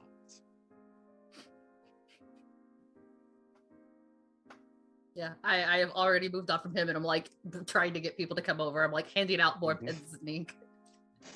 Okay. Yeah. So we're signing the Ashcan version of the contract. Okay. Look, it's the one that Denari signed. So it's the one Denari signed. Yep. Yep. That's fine. It's not time to make changes to the nice one. It's legally binding. Yeah, no, it's an exact text copy, so it's just not pretty. It is exactly the same as the pretty one in every way, So yeah. Is the copy of the Declaration of Independence that's on display in Washington actually the very first one they signed? Do we know? I don't know. It's the one we're told they signed. Doesn't mean it was the first one. Anyway, our countdown clock. Yeah. So yeah, no, the contract gets signed. Nothing. There's not a glow of light or anything like that. It's just kind of though. Briona, Denari, it is signed. It's official. Boom. It's good. You're good. Cool. The contract is signed. Now what? I'm gonna pull Pax back from the spirit realm, and then get out of Riona's body. Okay. All right. As Fair soon as enough. Pax is back, Pax probably just collapses on the floor in like fetal position and is like silent, just like Pax had a rough day. It's been a long day. Pax had a no good, very bad day. It's not over yet, sweetheart. Yeah. Like Pax is kind of stumbles because where you were in the spirit realm is not exactly where you are in actual Fall half a space. foot, like a good It's like foot kind of just out of the kind sky. of like stumbled to the ground. Yeah, it's like, and it's just like smoking as she gets up, and yeah. I don't think Pax is the only one smoking at the moment. But like on Riona's body, you could see like glowing cracks and just kind of like underneath the clothes are becoming visible. I'm just gonna give a really pointed Go, look go, to go, that go. Makari from before. Like, And so, how are we going to leave the body? How is this going to be accomplished? Alwyn- Kitty doesn't know. Alwyn has Okay. like a general idea. I've got my Well, spirit It's side. just I like- can help let Mhm. go. eject. Help press the eject button. Forgotten lore to add additional wards on Riona, like taking whatever is left over the ink and just like mhm. muttering like basically old rituals of like protection to protect the body from harm, specifically in the spirit inside, and just says, Pax, if you have an idea, you gotta guide them at least. Okay. But as if I can have a way to push people all the way here, surely I have a way to pull somebody out of something. Not necessarily putting her in the spirit realm, but putting her wherever realm she goes to. Mm-hmm. Okay. So you could want to use points of use that to kind of help her out Yeah. of the body in a Yeah. way. Yeah, I mean, it's Okay. just like it doesn't necessarily. It says spirit side, and it says you can help guide body spirits. So my thought is gently guide her out of Mm-hmm. Riona's body. Yeah. There you It go. should Do what you want. Should be over here. Yeah. And And, the and I think it's I was gonna say maybe the forgotten lore part of it is it helps eject an additional passenger from the body. So typically it's used for people who get possessed by demons or devils or ghosts. And in this case, it's to eject a divine being. I mean, Only one, though. well, I You mean, don't want to yeah, eject exactly. Riona from Riona. Yeah. Or The difference, the spirit giving or honestly, sorcery. the difference of there's a couple of things in there. Yeah, there's a whole party going on. Mm-hmm. But yeah, the whole exorcism of exorcising a small god from someone or a demon that's possessed someone. This is really just a matter of scale, of larger scale. But I think Darren helps. Like, she tries to like boost the like ritual that Alwyn is doing. Mm-hmm. Okay. Yeah, we do need to hurry. So if we can go ahead and quickly press the eject button. Mm-hmm. Yeah, maybe this is for I think from Riona's standpoint, this is kind of not, or from I guess Denari's is remembering how to goddess in a way, because you kind of have to set that aside to human, and then remembering how to goddess after you've humaned for a while Mhm. is maybe a thing. I'm gonna also ask the head priest, like, hey, start talking about some of the old stories. Start a sermon. Just start a fucking sermon. Anything about Denari's origin. Something. Get us going. He had to have had one prepared for the today. So Oh yeah, just start it now. But Denari's gonna his- leave. yeah, he's just like, but there's no one to hear. He's got him looking at this. I'm We are listening, all okay, you auditory just do of it. people. the goddess is listening to you. You want to be Fair remembered? enough. Shout your prayers. Fair enough. Yeah. So I am not going to inflict upon the audience a long a sermon from the Holy Writ of Denari and tax code, because one, I haven't prepared a writ from Denari's Holy Writ and tax code, Though I suppose I could go grab my taxes real quick and start reading some clauses Nah, and things. no, we don't. No, want we're good. We're good. We're We're good. good. I didn't figure, but yeah, I mean that's for the folks that haven't gotten deep into Swords of the Serpentine, because we are kind of demonstrating this for folks, that the Holy Word of Denari also includes like amortization tables and figuring out your mortgage and what tax you need to to the city, how to start a business. There's all kinds of useful stuff in the Holy Writ of Denari. We're all like, this is boring. 5.5 minutes. Yes, So please. these are the kind of speeches. The whole sermon is pretty much an ode to capitalism of this holy day where all these businesses have started and are continuing.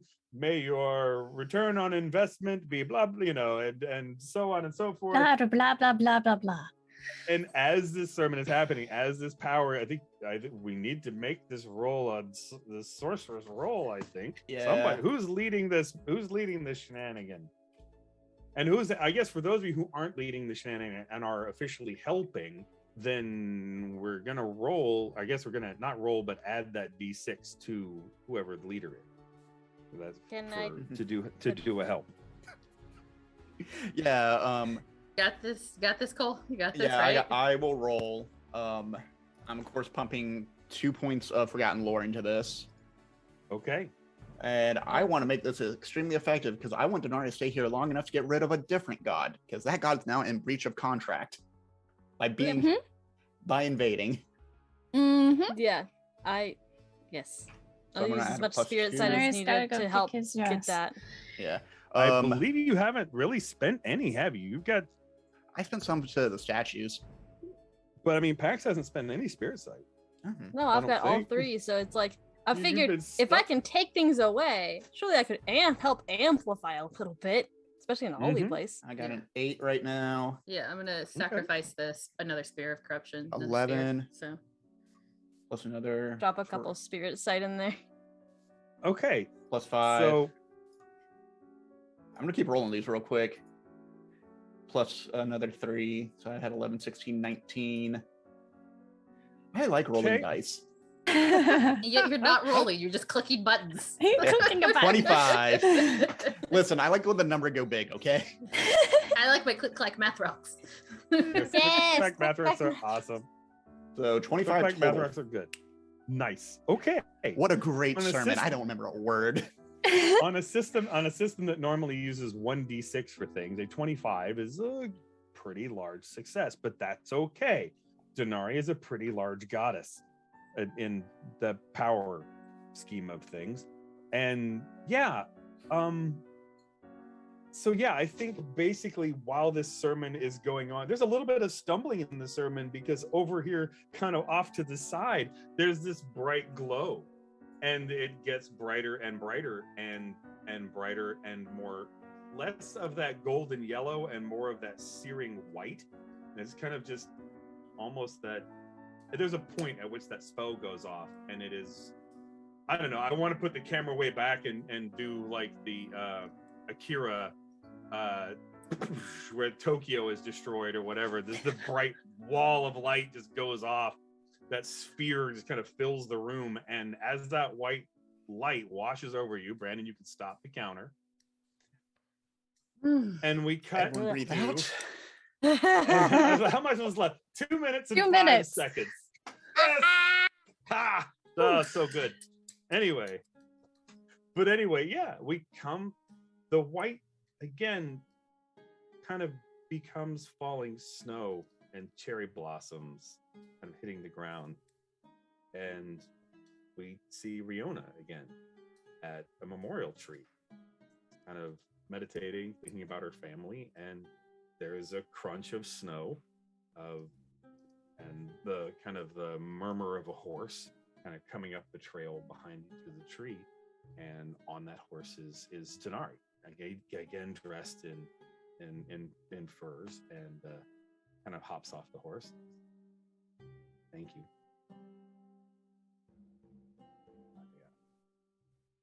You may want that to get back. Anyway. Okay.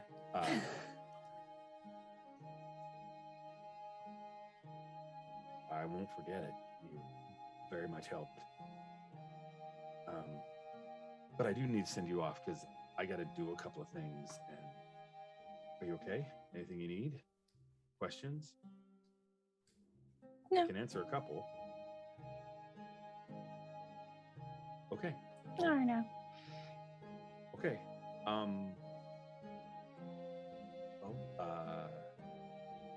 See ya. Bye. Can you get on the horse? Yeah, Riona's gonna get on the horse and leave.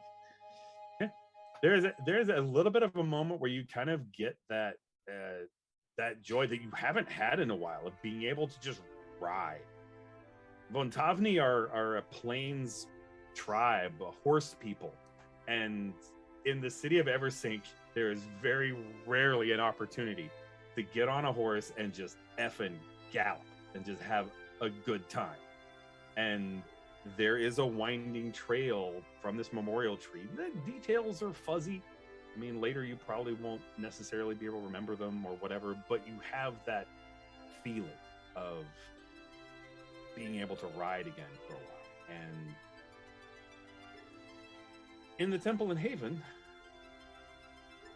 where after the bright white light, Riona has collapsed on the floor and her eyes flutter open.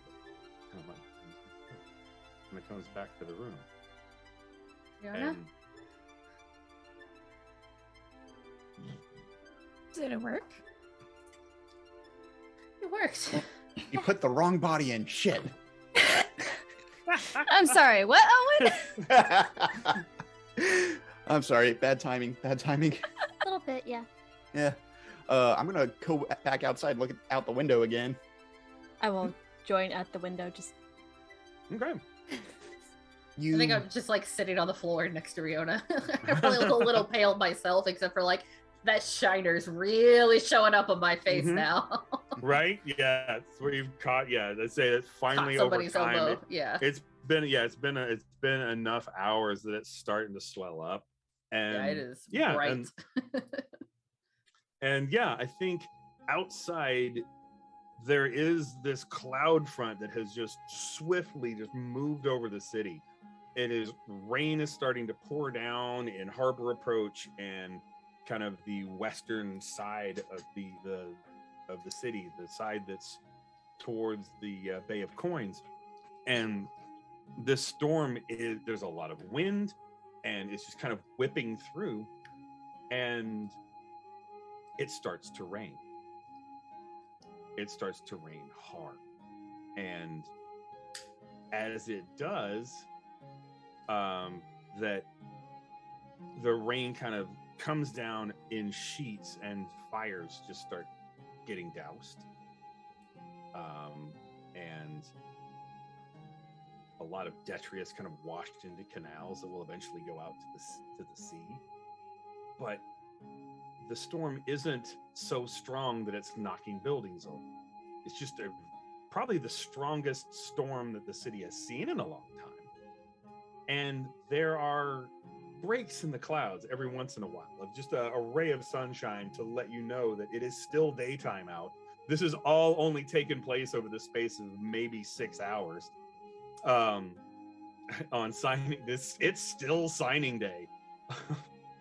So, but from Pax's point of view, maybe with enough spirit sight, that those rays of sunshine aren't just random breaks in the clouds, because like orbital lasers, there's some kind of the shadow demons that are surrounding the haven are just kind of getting blasted, just orbital bombardment from God. And just the power of the goddess is just kind of like, nah, screw you and your storm. And it just goes. Oh, that's cool. Just no other commentary, just that. What's going on? What's going on? Oh, she's like light beaming everything to death. All the bads. Huh. I'm looking at that crystal I have in my hand again. And out of character, I want to get everyone's vibe on this. Mm-hmm. What if Alwyn goes outside, No. grabs a little bit of the statue, fixes No. the crystal with it, and tries to trap a demon in it? No. It sounds like it could backfire. Sounds like a very you thing to do. My idea. It feels very Alwyn, so I think you should try. I was gonna say, yeah. Telling Cole that it'll probably backfire is also like saying, "Hey, Cole, you should probably do that." That sounds like a terrible very idea. Alwyn. Do it. But yeah. Yeah, the main reason I say is, would it be interesting for everyone at the table to do that? Be interesting to watch. That, but I would also say that probably when the storm is like, you may not, something that Alan may just be noticing, pulling this out and thinking about this idea, is that crystal inside is crackling a little bit with energy from the storm. It's not clear, it's still cloudy like a flashbulb that's fired, but there is energy in it that it has gotten off of the storm. That's like a battery that's been charged. That's more interesting to me. Alan's going to step out into the rain and just kind of get doused, slip on the stairs a little bit, catch himself on a statue. All right. Well, and I mean, just okay, fair enough. And you find you're not the only one, like outside. Hello, cat tail. I found a cat.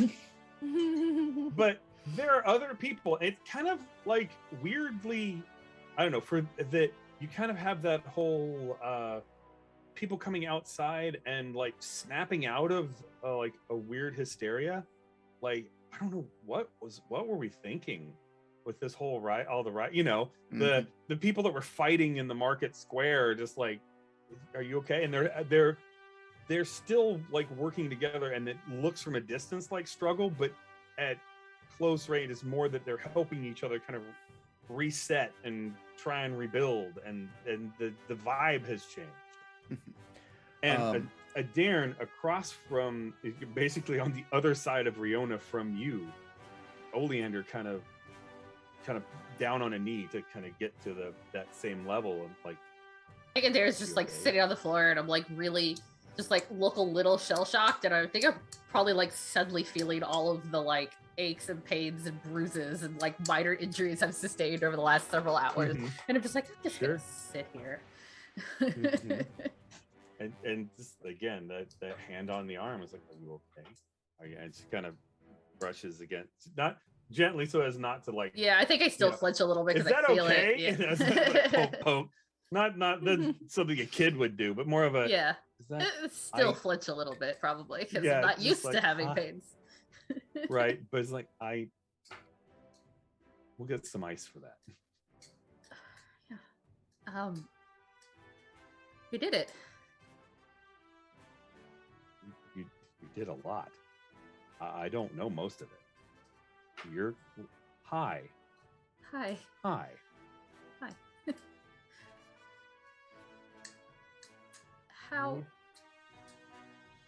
did I feel like we must have met, and I don't remember, and I feel terrible about that. You shouldn't feel terrible. That's how that goes. I'm just a guard. No, clearly not. But well, I mean, from the family standpoint, the nobility standpoint, I'm a guard. I work security. But when was it? Oh man. And probably I would say, how far back do those letters go? About 7 years. Yeah, I was gonna say it's probably probably an event. So that would have made a Darren like what? I'm not exactly sure because I haven't fully decided how old Darren is, but not like a coming of age, but maybe maybe it's somebody else, one of older siblings' wedding or something like that. Yeah, some kind of celebration. Yeah, and yeah, it's just kind of a. Yeah, Darren definitely probably was a teenager, but I don't know if she was like a young teenager or an older teenager. Mm-hmm. Probably an older teenager, I guess, when Ira got married, maybe. Yeah. Okay. And Orlando was like, I just, just worked in security, hadn't really had any training per se, but I could hold a spear. And I did this work, and all of a sudden, I almost lost my job because I couldn't focus on security. Because there was this wonderful girl at the party. At Iris' wedding? Think so? One of your relatives. You were near the bushes, the topiaries that look like swans. Yeah. I do remember. The goddess, yeah. She kind of looks at all the other swan motif crap in Haven. It's like, yeah, I think it's kind of been a theme for me. But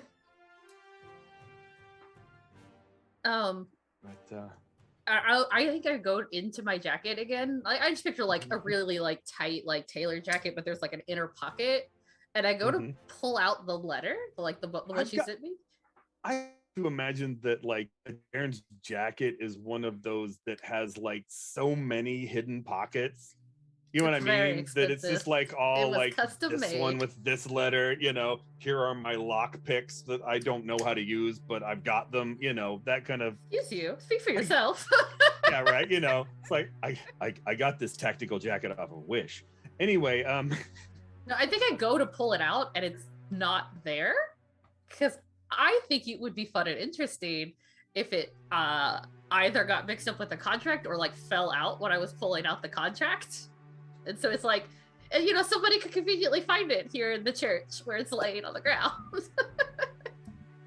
I like that. Yeah. We're going to find it later, and the letter is signed by Denari. Oh, Jesus. Yeah, I think I was carrying your letter, the last one, but Oh my God, really? Okay. Yeah, I tend to for a couple days at least after getting them. Oh. I think Darren's like blushing really hard here at this point. I honestly, I'm surprised they even made it to you. I just kind of, I don't know, it made it easier not being around you to write it out, and it was cathartic to put them in the mail and hope, and maybe they made it to you, maybe they didn't, and I still have every single one. Well, then some of them I have memorized, basically. Then Denari and the mail service has blessed me. And me.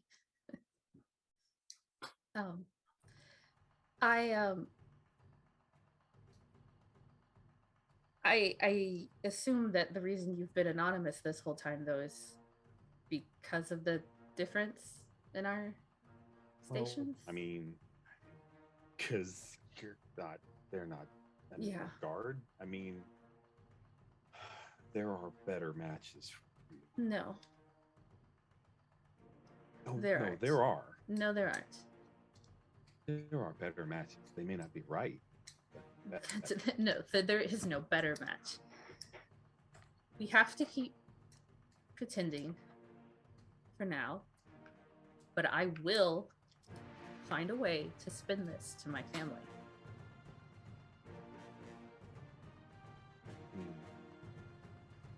Don't have to. And it's okay. I got this.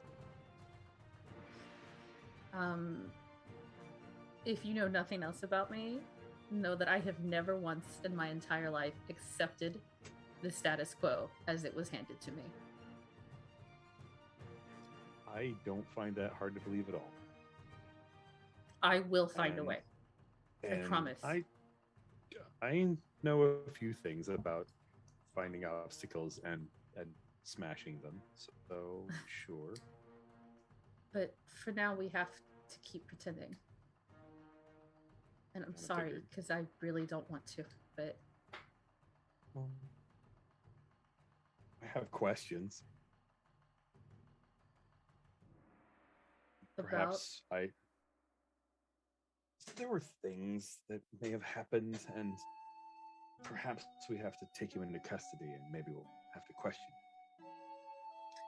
God, please don't. over dinner. Or And I laugh, and I think Dara's wearing these like really big necklaces, or earrings. I mean, Mhm. I think Sure. probably like very distinctive, very nice, like probably family heirloom jewelry. For the occasion, Yeah, not necessarily. I'm gonna say probably there's probably jewelry in the family that, like with any noble house, it's not that everything has the crest stamped on it or anything, but but it's definitely Ligorio colors. It's like emeralds in that, black or metal kind of thing, because the colors are like green yeah, and black. that like emeralds and stuff in black metal, but it's also like, it's very distinctive jewelry, like anybody, not just your family, but anybody would recognize that this is not just that this is this piece or whatever. It's like wearing the Hope Diamond or something, you know what I mean? Yeah. That there's For sure. that every family has that kind of distinctive jewelry. Yeah, I feel like probably people all recognize my mother it. and my sister are also wearing fancy jewelry today. But absolutely. I'm gonna reach up and I'm gonna take one off, and I am going to lean across and like under her collar, and like pin it to the inside of her collar, like fasten it through her fabric there.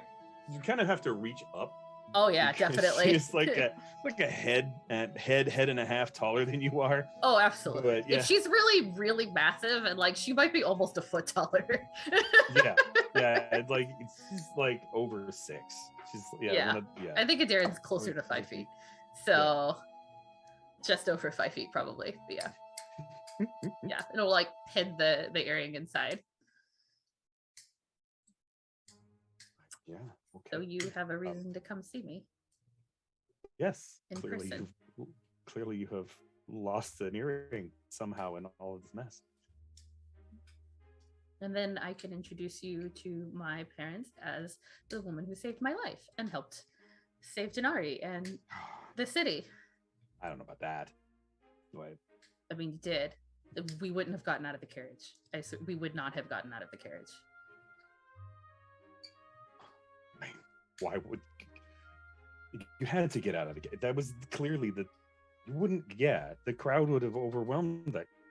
Oh, I see. Well, okay.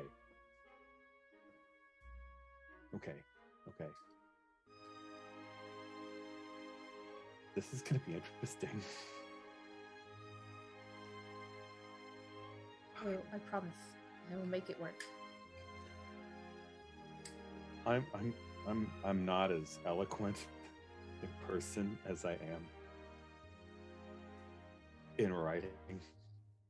You don't know how many versions of those letters there are. Do you want to know a secret? Same.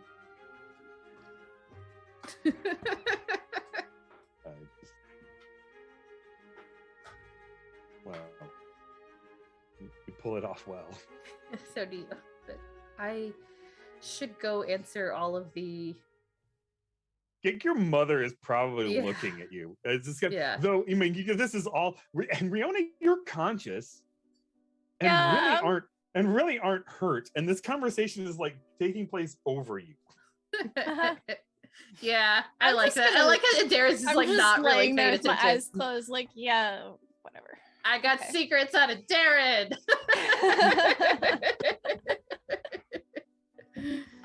Yeah. But I should. But yeah. My sister and mother are going to have so many questions. I can only imagine. Well, as we were just doing our job, ma'am, happy that you're safe. If you need the church militant for anything, then, and she tells you where she's stationed, which is not anywhere near Alder Hall. She's like probably stationed in like Harbor Approach. Yeah, and Darren's already thinking like, what customers do I have in that area that I can pay a social call to and just be in the area, like, right? Yeah, and like the earring. I'm serious. When things die down a bit, you'll have to return it to me. Yeah. How many points of wealth do you think that earring is probably worth? Oh God. I don't super fully understand how the wealth systems work, but I know that a singular wealth is a lot. Well, like 2 points of wealth is a comfortable lifestyle for a month. Oh yeah, I was thinking too. That sounds about right. Yeah. I mean that I'm honestly an ancient noble family heirloom piece of jewelry is. I mean, I was thinking it was like a couple hundred years old, not like 1,000, but. No, but yeah. I mean, but still a couple hundred years old is still, you know. And it was something we commissioned for like our family. There's probably 6 or 8 points of wealth. Jeez. Just in that in that earring. I mean, no, this is you know, so Swords of the Serpentine is kind of supposed to emulate Conan in a little bit of a way, that you get this big treasure and then blow it kind of thing, you know, as Conan frequently does. And you know, you see him up at the end of an adventure, and at the beginning of the next adventure he is, you know, drunk and punching out camels or something, because he's blown all of it. That's kind of how wealth is sort of intended to feel in this. So yeah, something that's like has this massive, because the thing is, it is massively wealthy, and I'm just basically noting that for kind of the way her eyes get like saucers when you pin it inside her, because like this woman has handed me like, you know, half a year of salary. Yeah, you know, just, you know, and all she's asking is that I bring it back by the house at some point. I'm like, yeah, no, you know, it's like I don't know if you like the earrings, like diamond earrings that are like real diamonds and stuff, like they thread. They're actually really painful to put in. You have to screw them into your ear and then screw the back on so you don't lose them. Yeah. So like that earring is inside that fabric. Like it is. I mean, yeah. Kind of like I can picture Oleander getting frustrated and just ripping the shirt to get the earring off. It's like, well, she comes back to the house and just hands you the shirt. The earring is still attached to it.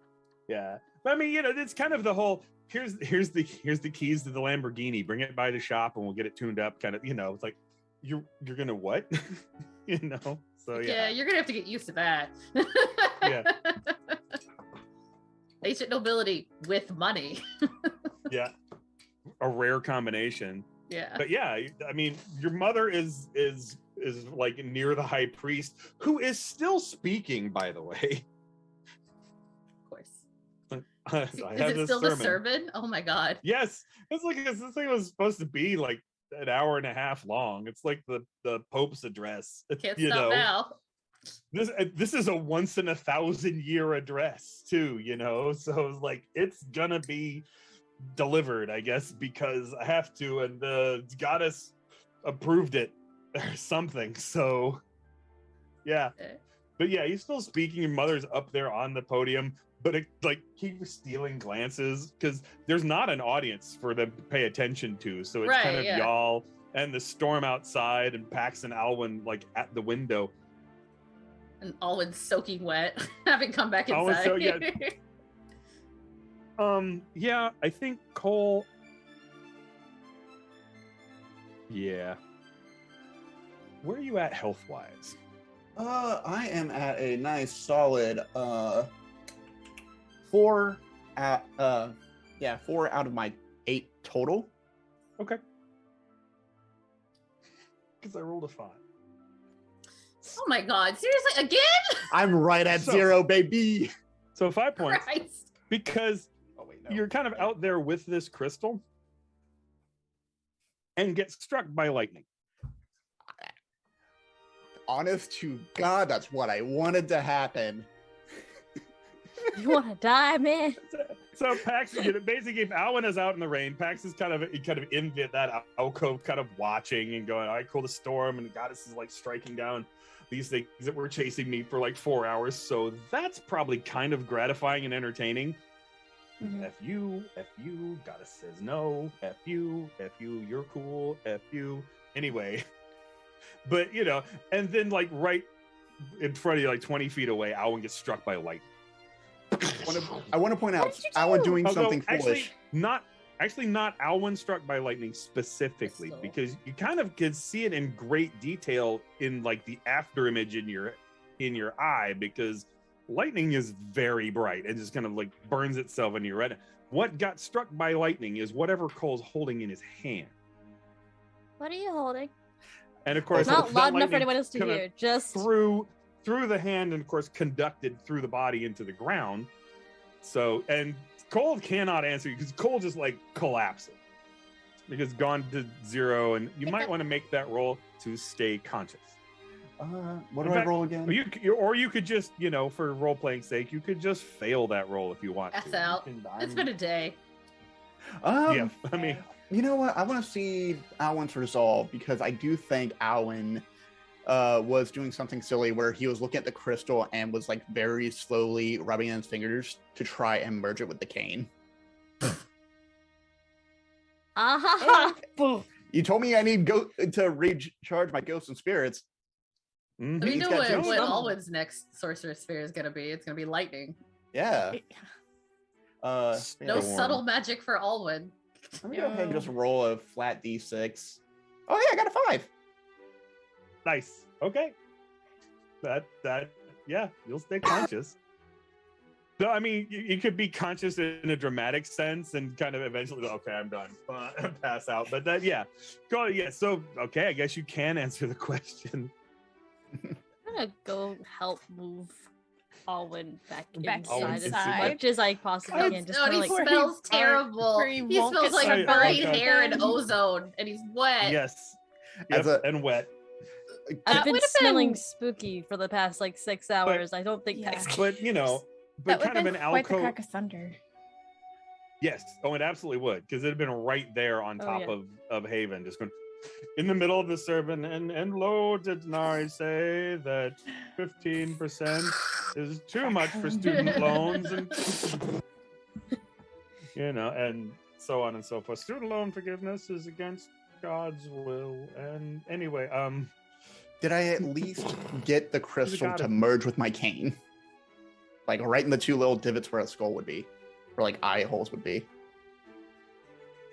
merge with? No, but I mean, you could probably connect it there. I mean, it's but the crystal is definitely, it's still smoky, but is charged. It's got some kind of lightning charge to it. Whether it's from Denari or a god of storms, I'm good with it. Yeah, I mean, just be careful. but yeah. So yeah, it's Oleander. I guess Oleander would help Adarna up, and so she's going to go back to talk to your mom and stuff like that. Yeah. Not in a my lady, but more of helping an injured. Yeah, like I am clearly in a little bit of pain. I'm gonna need to sleep for a while tomorrow. Yeah, and as a soldier twice your size, just kind of like, Like, come on, boop. we'll help you up. Yeah, this God, it's like fireman's carries you over to your No, Oh, pick me up, no, put me on my feet. would not. Yeah. But just kind of like, yeah, just kind of all right, cool, and just, but it kind of actually just kind of at once you're like vertical and the wobble stops, she's just kind of like, Yeah, I don't think I Good. wobble. It's just like, oh, tender feet. Okay. yeah, 10 feet. There's I mean, that split second of, oh, I stood up too fast kind of thing. The blood. Temporary access to shrimp pellers. Yes, just kind of a, all right, cool, and then, but yeah. Yeah. Walk the over to other my, thing my mom and my sister. Just be like, so I guess you have questions. Your mother kind of steps away from the sermon and says, you have no idea. But I also know that generally, the less I ask, the better off the family is. So, should I ask? Denari was shot. The crowd started So we surging heard. forward. Captain Olander opened the carriage and got all of us to safety. Which one is Captain Oleander? She's looking at the men in the squad. Her. I'll just like point across the room. Her. the one that's like half a head taller than the men in her squad too. Yeah, exactly. Okay. Captain Oleander and her squad. Okay. We went through the sewers and the underground. Went through the. Are you okay? I'll be all right. Yes. I need a hot bath and some ice on this, and to sleep for like 3 days straight. But I'll be okay. Yes. We will. We'll put together a social calendar for you. Oh God. Let's wait. No, I mean that part of it will be the resting, but Right. we won't be the only one with questions because you're a figure in this now, for better or worse. Lucky I still had my working copy of the contract on me. Your sister is kind of like, yeah, that's great.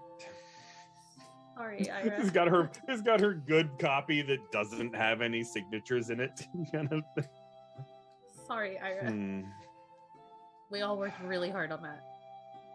Yeah, no. But this means we can put this copy on display where everyone can see it and show Ligorio Inc. workmanship. Give me a sway roll. Convince your sister.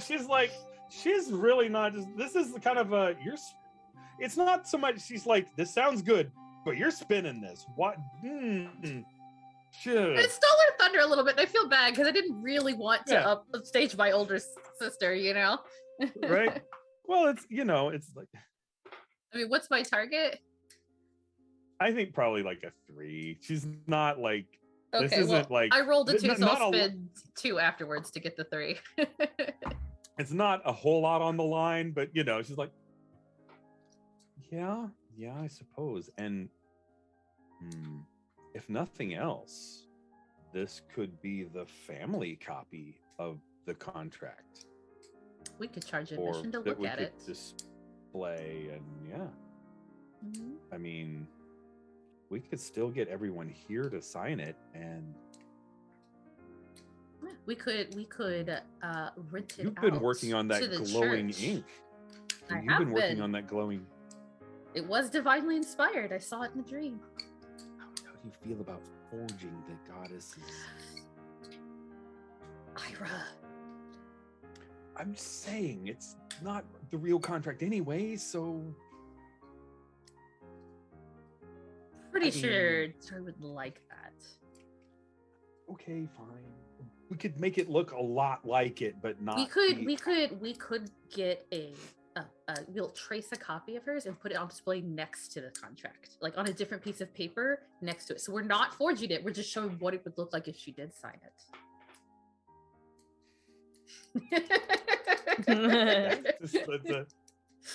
Yep. I mean, it's good. And I was gonna. Or just draw a nice swan in the gold ink, and there you go. Oh, it's not actually her signature. And I was like, I mean, really, how many people in the city have ever seen Denari's signature anyway? Who's gonna say? I mean, it's a holy That's document. not People legit. are allowed to look at it. Well, no, this one isn't the holy document. This one is. But they could compare. There's like arguing back and forth between the two of them going on. Yeah. And I feel like that's kind of where the camera pans back, and we kind of start cutting. Kind of wrapping the credits, the show roll or whatever. Just kind I think that. it pulls out of the church together, and you see lots of swans roosting on the around it. That and like I said, the rain has kind of gone from incredible thunderstorm to just rainstorm. Yeah, I think you see swans swimming through the canals around Haven. Like fires are out, or mostly. Well, maybe probably not out, but kind of contained, sort of like wildfires in the West. We got rain, cool. We can kind of. So yeah, that's. I think next time we play, that we'll have a fire report on Eversink. The Sag Harbor fire is 30% contained, and so on. But yeah, guys, we managed to. You guys, yeah, well done. Yeah. Forestalled the apocalypse. The city didn't sink into the swamp. We may actually have more episodes of this show. Yeah. Crazy. I mean, I have backup games, whatever. But I would like to thank everyone for playing. I'd like to thank everybody for watching. I would like to thank Pelgrane Press for bringing this game to us. I didn't mention it earlier, but I am going to mention it now that there is a code that you can use that I'm going to put in the chat. The swords, yes, get 10% off the Swords of the Serpentine. Using that code at Pelgrane Press, you can get your own copy of this game. And you can do something completely different other than killing the goddess and destroying the city. I thought it was fun, but you could be at our time with your own game. Yeah, it could Yeah. be. Speedrun it. See if you can get it done the first time. Yeah, you keep trying. But anyway, no, it's a great system and really fun to play. We've had a great time with it. Hopefully you will too. So yeah, thanks to Kevin Culp for writing this and the whole crew of Pelgrane Press for making it and letting us do this. And yeah, I'm Commander Pulsar. You can find me on the internet on Twitch at Commander Pulsar, or not at Commander Pulsar, twitch.tv/Commander Pulsar. On Twitter, it's at Commander Pulsar. And on Sundays, I build Legos, and maybe the time shenanigans is because we've been building the DeLorean from Back to the Future. I hope that influenced my thinking. I probably not, because I wrote this plot like 3 months ago. But anyway, time travel. So maybe I got it from now and went back 3 months, and who knows? Anyway, Cole, tell us about you and where we can find you on the internet. Hey, I am your nice crispy roasted Cole, playing the very freshly roasted Alwyn, who did his best. And did Alwyn have coffee in his pocket? Because it's now roasted. I will spend my preparedness to say yes. Lightning roasted. Dark roasted. Lightning roasted coffee. New selling point. Alwyn's set for Darker life. than espresso. Oh no, God, that tastes terrible.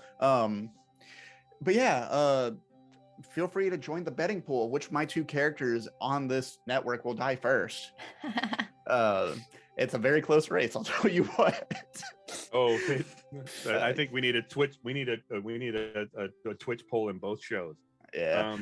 But yeah, follow me on Twitter and Twitch at Ice Cold Brew. You can also check me out next week. I'm going to be checking out some single player role-playing games this coming week.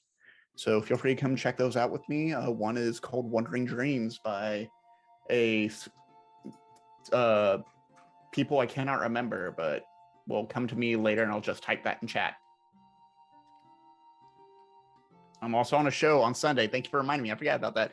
Go and watch me play Blades in the Dark on the very hot show Fire in the Dark at 2 p.m. EST on Sunday with Jamie Wolf, the real John Downey, Pixie Parker, and Rue. Yeah. Let's throw it over to the hero, Darren, Stephanie. Oh, I'm the hero. Okay. Yeah. We're all heroes. I'm Stephanie Allen. I am one half of Charm Person Games. We're a queer women-owned professional game master for hire service. You can find us at charmpersongames.com. I will run any game you want. I specialize in horror. I also tell a pretty good romance story. You might notice that now. You can book with us there. It's charmpersongames.com. And you can find me and my business partner on Twitter at charmpersongame. Singular, because character limits and Twitter doesn't like long handles, and I do, unfortunately. But you can find me on there. I also make I make overlays. I make starting soon, coming back soon screens. I can make Discord emoji for you. So yeah, you can reach out to me on Discord at A Touch of You or on Twitter. And Riona, the real hero.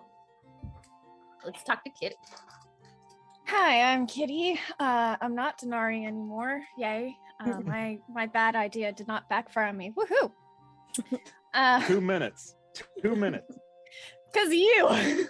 You're welcome that I heard that so well. Pulsar was just running that down to the wire on purpose, I'm pretty sure.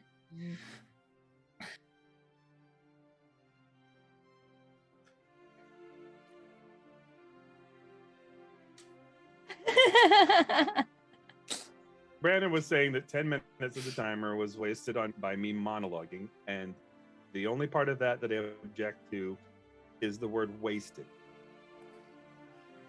You got to help build the tension, you know? Build the tension? Okay. Anyway, Katie's talking about herself. Anyway, I'm a freelance artist, a fantasy writer, and an editor. You can find some of my art at DeviantArt at Caffeinated Kitty. So that would be caffeinated-kitty.deviantart.com to go straight to my page. I make fantasy maps and paint miniatures and make 3D MTG art altar cards.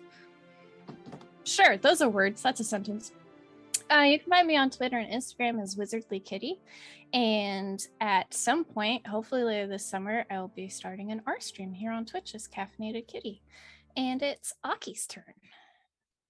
Hi, my name is Aki. I am on pretty much any social media as at It's Aki. I am a variety streamer of sorts, usually multitasking both gaming and crocheting. I'm a fiber artist and I create character OC amigurumi specifically for TTRPGs. And I don't know what else I do. That's it. So I'll send it back to whomever. I think whomever is back to Pulsar. Yeah, I think it is. Yeah. And yeah. Next week is our break week. So we will be off for next Tuesday. The Tuesday after that, we'll be coming back to start the next cycle of, well, now what? For Denari's half dozen. And we may get to find out a little bit more about that. I will kind of leave you a little bit of a teaser in that Riona, yeah, there's a little bit of kintsugi going on as far as I'll let you just decide. Well, 2 weeks to figure out how that looks, but yeah, there's a little bit of residual from having the goddess. But for the rest of you as well, you're probably going to find somewhere on your person a little swan, not tattoo, but more like a birthmark that's always been there, kind of thing. So not not any place obvious, not like on your face, but that there is a mark of the goddess on you now. You've got some attention, and yeah, with that, again, guys, thanks everyone. We are probably going to raid someone, and then we'll go back. Because I've had a great time. This is so fun. Thank you so much for letting me do this. Thank you for playing with me, guys. That was so great.